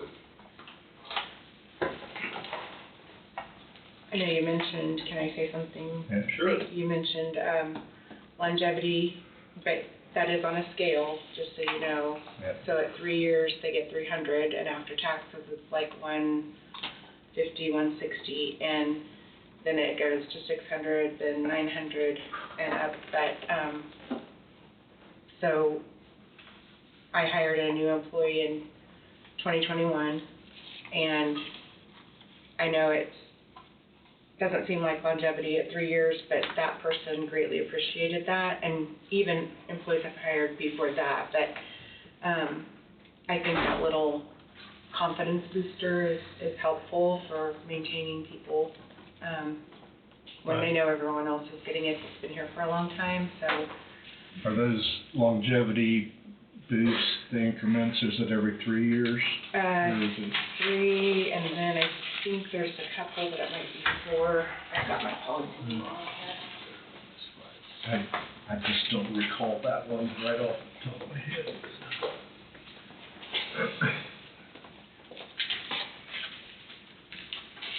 I understand where you guys are coming from, but I just hate to see it something that is not much to be taken away. I'm not interested in doing anything with longevity myself, but that's, Yeah.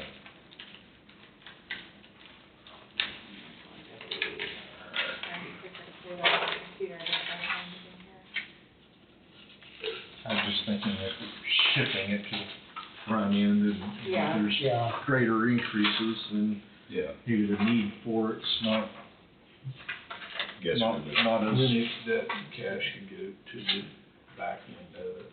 yeah. Because people are gonna be topping out quicker. Yeah. And it does increase after 10 years, I think.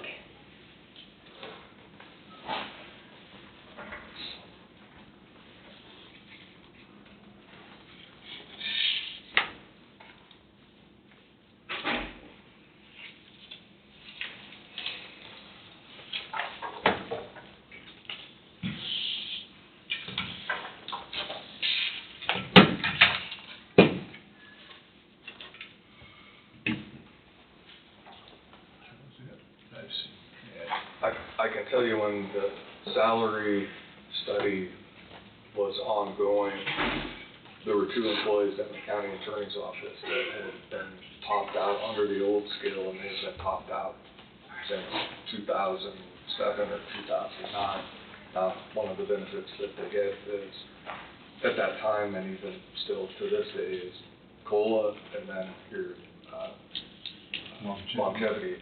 But I mean, that's something, you have to have an end somewhere, and that was part of the salary study, is you get to that end, but then you have the other perks that go with the longevity and then COLA. So those are things to keep in mind when you're making those type of decisions. Yeah. Okay. And at that point in time, part of the reason for the salary study is the market flipped upside down, and what county employees were getting paid was, I think, upside down. Coffee County has been, even going back to my Allen County days, was this unicorn, so to speak, where it was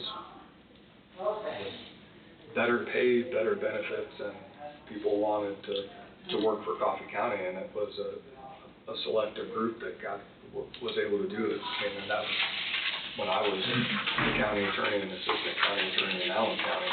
Yeah. So if you don't keep up with the market, then people are gonna go elsewhere, and that's why it's important that you at least review your salaries across the board to make sure they're competitive with the market, because if you don't, you're gonna be overtaken.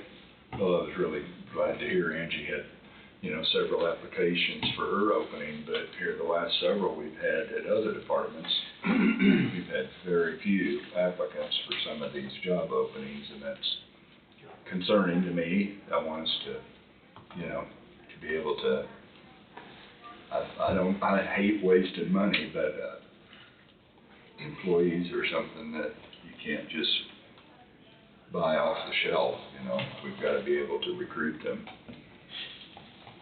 You're threading a tight needle and keeping up with quality workers for the county and then being fiscally responsible with taxpayer money and not, I mean, Right, right. it's tough times and, you know, threading that needle is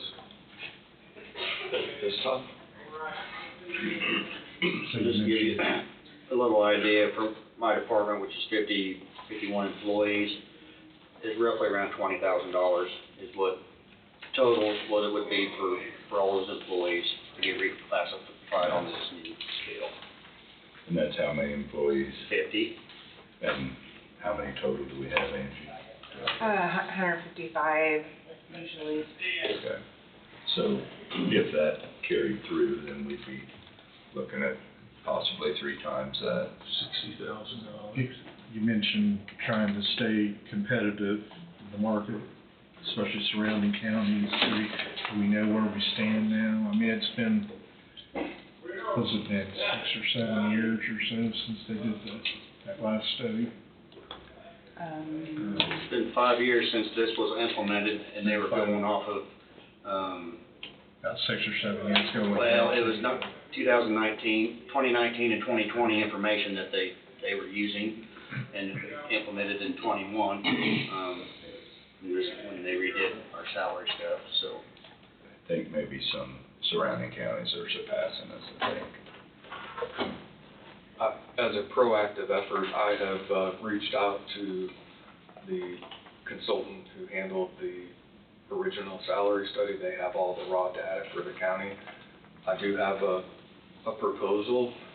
I'm not gonna go into the financial component of that, because if you don't wanna entertain their proposal, then someone might be given a competitive advantage. Let's say, and this is me just throwing an absurd number out to not tip the hat, but let's say it's $100,000 and you hear that and you're like, there's no way, send it out, and somebody comes in at 90,000 because they looked and saw that somebody threw out 100, then You can't do that, yeah. well, you can, but then you're gonna. Yeah, Right. it's not fair. Bidding. So I spoke with the president of the company and indicated 3 to 5 years is what the salary study indicated is a good market refresh, and they provided the information to me, and they can do it. My belief is they have those data points and can get that and then plug it into their system, and that's what they indicated to me, because they already have it. Does that mean everybody's gonna agree? Absolutely not, but they didn't agree the first time, and then it's up to department heads and this board to then take that data and fine tune it and make it into a usable format for Coffee County. The concern is, and I've heard it from several different department heads, is the figures that Coffee County originally had for the market, not for everybody, but for a number of different job descriptions, has been overtaken elsewhere. And I don't know if it's that way across the board. I don't think it is, but it is in certain arenas.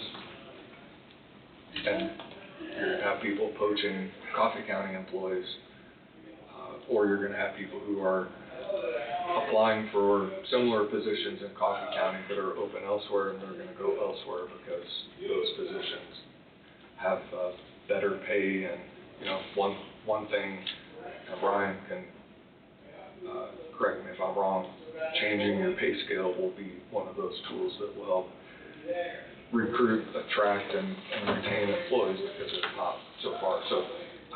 But at the same time, like I said a few minutes ago, you have a needle to thread that is very, I mean, it's difficult right now. I guess we actually have 3 meetings before this date, so if we could maybe try to feasible, you think, or need to go to the 13th, or to have those figures? I'd say probably the 13th to get, because I'm gonna have to like, probably move everybody about 3 steps.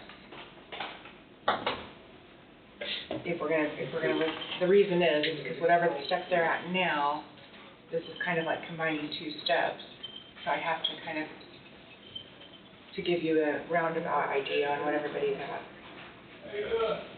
I don't think we should take the longevity stuff off the table at this time, because they wanted to shorten the steps, and we've done that, and there's gonna be some salary changes there that it's awful quick to get a longevity for 3 years. And then you're shortening up to 15 years. I don't think we should just say we're not gonna mess with that. I think we need to look at, see what this is gonna cost us in the long run. Right. And then being that you're shortening it up, instead of going to 21 steps to 15, maybe we need to look at spreading those out a little bit. So if you don't wanna do that, maybe we could grandfather it or something. That's what I was gonna say. We're gonna have to, people are hired on with that in mind. I mean, I would, if we was the consensus of the board to move that, we'd have to leave the present people alone, I would assume. But I think every time we spend money, that's more money that's coming out of there, and we don't know where things are gonna go with economics right now. And, you know, That's very true. We got tight last year, and Mark and I sat in there and listened to some of the counties where they're raising mill levies. Seward County just recalled 3 commissioners because they bumped their mill levy 15 mills, and they did a recall. And people are tired of it, so I think we need to be fiscal. And that's all I'm gonna say about it, but I mean, I don't think we should draw a line on anything like that. I think the 15 steps is a good idea. Yeah, I think To your point, it's entirely too long, yeah. Yeah, I don't wanna see the longevity done with anybody that's on board right now. Now, somebody that's new coming on board, then that would be, I would be open for discussion. Be a possibility. Yeah. I mean, I understand we're doing this for the employees, you know, short term here. And, but we also have the taxpayers to think about. So where you're talking about the mill levies and R&R and all that stuff. So there's a lot more to consider than just this, so. I think the legislative session this year could be very interesting. I mean, I'd like to do the best we can on the salary chart, but there's a lot of other things we have to balance also. Oh, that's very true. It is true. Yeah, very true.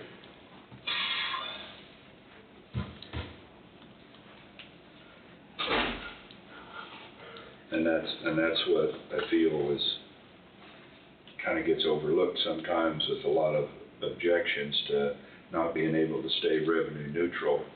I mean, I'd love to see it stay revenue neutral. I hate taxes. I pay a lot of taxes. But if we could stop inflation, then that would be a possibility. But I'm in the near future, I don't see that happening. It may if our economy would slump, but you know, it's just 2 years ago. I think it was 2 years ago. We didn't raise it, and we stole money out of accounts that we had to make that happen, and then we paid for it this last year, is my opinion of what happened, so. Well, I'm not tied to revenue neutral, but No. that's just something you have to be aware of, and if you're going to exceed it, you just need to have a good reason. I totally agree with you. I'm not disputing what you're saying. We need to be very careful with what we spend, but I just feel, you know, just for myself, being an employer, it's this constant tug of war of trying to be able to hire people, and I just, quality people are getting harder and harder to hire. And maybe I'm hyper aware of that because of my situation, okay? You know, I do not like wasting money. That's not whatsoever, not my intent. So, do you think you can get 2 weeks that information? Yeah, I'll figure out what report I can use to then, because like I said, it'll be about hopping everyone 3 steps on the old chart to be on this chart, Okay, so. see where that puts you at. with the- Okay, sounds good.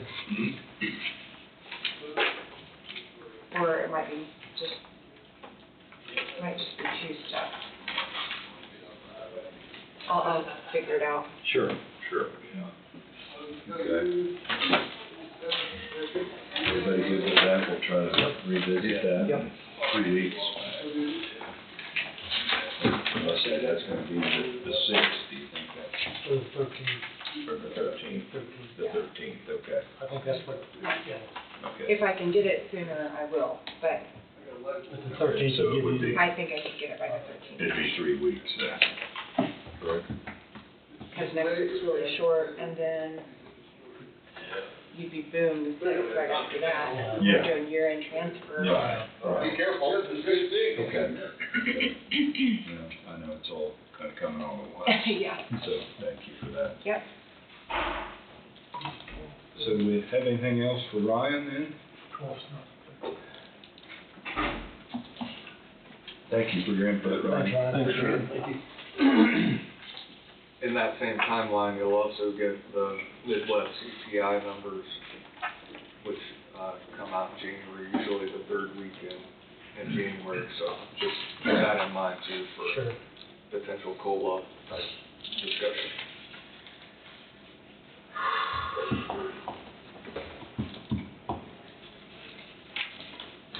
Okay, I guess that's the end of our agenda for today. Start some roundtable. Got a few things here to sign. Mr. Shuey? If you'll take one of these, pass it around. Oops.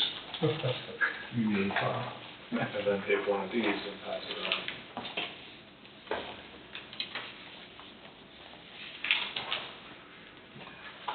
So what's being handed out is some literature that's provided to me by HR Partners at our department head meeting.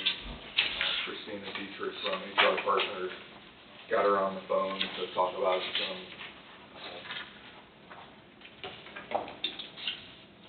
ongoing questions and answers from the HR side. Based on that conversation, she sent me an email. These are sessions that HR Partners put on regarding different topics, and there's no action being requested. It's more for informational purposes, whether you want some of these things done there. Each session is a particular HR topic. They are 2-hour, what looks like 2-hour lunch and learns, and I'm not sure all of what those topics are necessary here, but some of them seem to be topics that are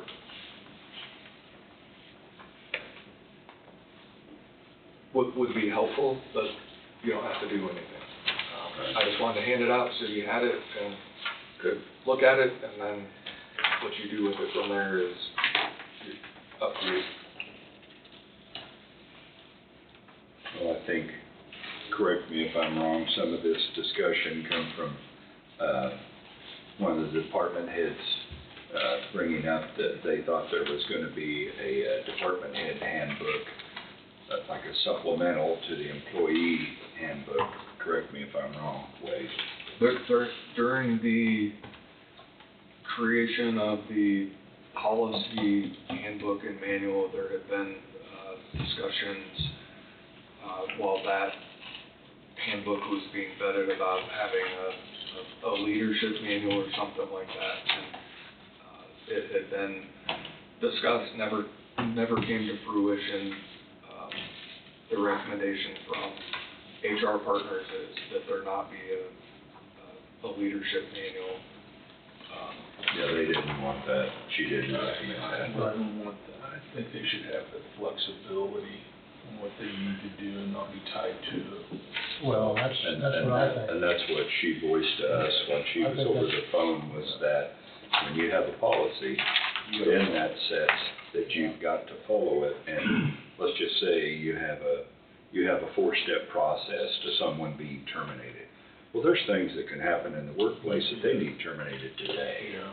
So, you know, so you can't, I think it's very bad to have a policy handbook You could for, open a big can of worms. yeah, that was Well, her I recommendation think so too, too. Todd. I think Lawsuit that- waiting. I think that's what you depend on your leaders to take care of business.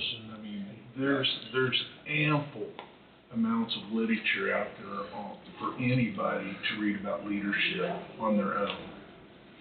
I mean, And I don't know whether any of these would be needed or not, but like you say, she didn't she mention that there's literature available? yes. You know, or it was discussed there, lots of literature is available, and maybe some of these would be worthwhile, I don't know.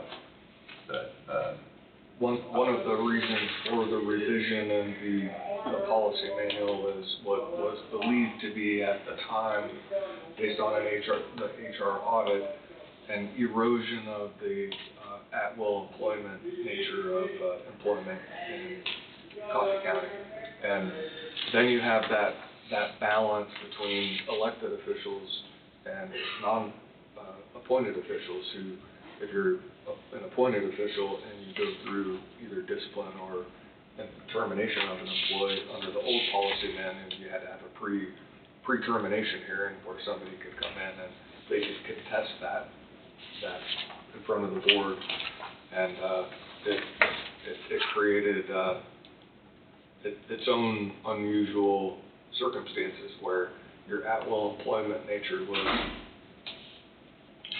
eroded somewhat with that process. And then if you have an elected official, by statute, an elected official can hire and fire as they see fit, and there's statutory and legal reasons for doing so, but it's your elected officials that can only follow that policy, and unless there's some discriminatory reason that applies, there's not. I mean, you could have an elected official walk in and clean house tomorrow, and that's the way it is. There's not anything that can be done about that. And then the tension between appointed officials who have to follow a procedure and process, and so the point was to clean up that process and have the county more in line with at-will employment, to allow, should something need to happen, that being employed is a privilege, not a right. And if things go sideways, then having the ability to move on or move forward and not create a legal liability issue for the county should somebody not like that process. Now, that doesn't mean you can't, that you can discriminate against somebody, because there are protected classes and, race, gender, age, and so forth. Those are things that are always going to be hot topics and at issue in the employment context, discipline context. And if somebody is terminated for one of those reasons, well, then that's a whole nother ballgame.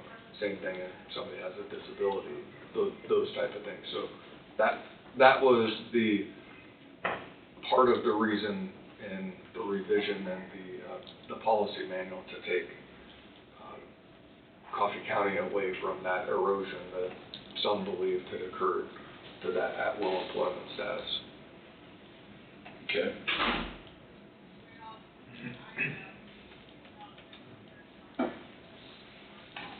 And I only mention those not to bore you with those details, but some of you weren't on the board, so to kind of help maybe set the stage and let you know why the previous policy manual was revised to its current form.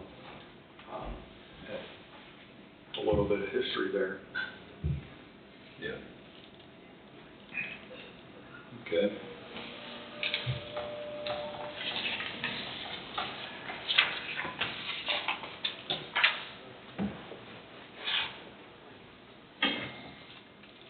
As I mentioned, a few minutes ago when the salary chart was discussed, at some point in time, the board will need to make a decision on hitting a reset or doing a refresh or an update on the market or the current salaries.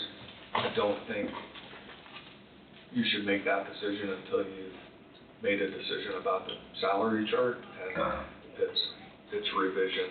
But I just wanted you to kind of be aware that that was on the radar, and we can talk about it at a different time. I'm all about planting seeds, so.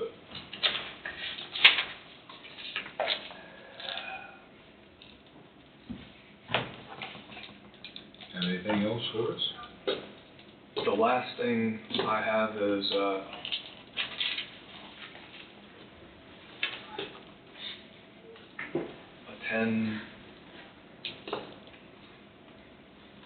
10-minute executive session, myself, the board, it's non-elected personnel, job performance. Okay. And outside of that, that should be, all I have.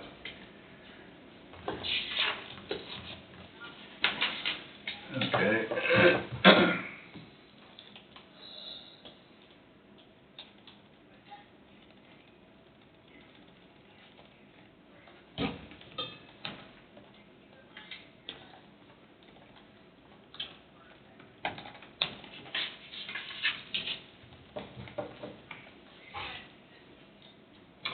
Okay, I'd ask for a motion to enter into executive session for 10 minutes to include each of the commissioners and county councilor Wade Bowie II to discuss personnel matters of non-elected personnel regarding job performance under the Kansas Open Meetings Act, KSA 75-4319B1. I'll make that motion. Second. It's been moved by McCurry and seconded by Barker. Is there further discussion? All in favor say aye. Aye. Motion carries. We will enter in at 11:36.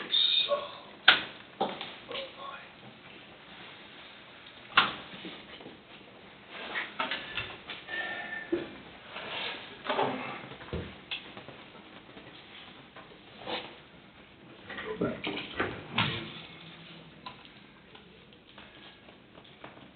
So I guess we're gonna go back in for another 10 minutes, so I'd make a motion to enter into executive session for 10 minutes to include each of the commissioners, county councilor Wade Bowie II to discuss personnel matters, non-elected personnel regarding job performance under the Kansas Open Meetings Act, KSA 75-4319B1. You made that motion. Yeah, I did. I'll second. McCurry seconds. Any further discussion? All in favor say aye. Aye. Motion carries. We'll go in at 11:49.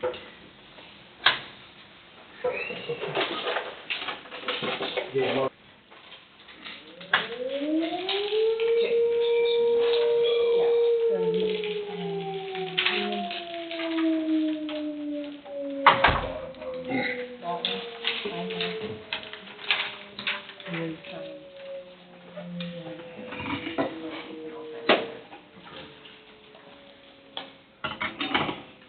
So I guess no action taken because of the previous executive sessions, correct?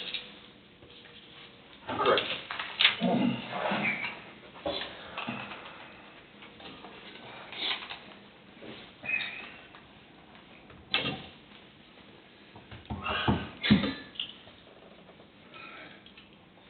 Do you have anything else for us, sir?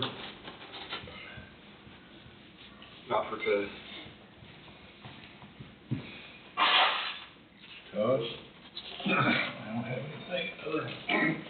He tried to kill me, got me choked up. In other words, if he hadn't taken the box in, you'd been fine. I know, right? Well. So you're good for today. I think. At least as far as round table. Yes. Okay, Mark?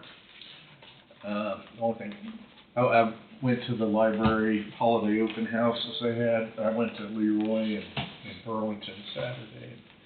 Leroy had a really nice program and setup there, so they did a really good job. Got some nice libraries. You do. Yeah. And the staff is great. That's all I have, really. Okay. Steve? I don't have anything. That's all I had this week was we already covered with the trust point, went over that insurance and stuff, so I don't have anything else. Angie? Just remember, next Monday, you're signing checks and vouchers. If anything else shows up on the agenda, right now, that's all there is. And Wednesday, next week is New Year's and the last day of the month, so we'll do year-end transfers, so. On the 31st. Yeah. And I'm thinking maybe coming in at 11, we have to get it done. That's on Wednesday. Uh-huh. That normally doesn't take too long. It won't take very long, because there's not gonna be very many resolutions for transfers. That's gonna be on Wednesday. Yeah, 11. around 11, yeah. 11 a.m. Mhm. Okay. I mean, we could move it back a little bit, we could maybe, but I think you could get it done between 11 and noon. Whatever you think. We'll just get after it. Yep. You won't mess around. Yeah.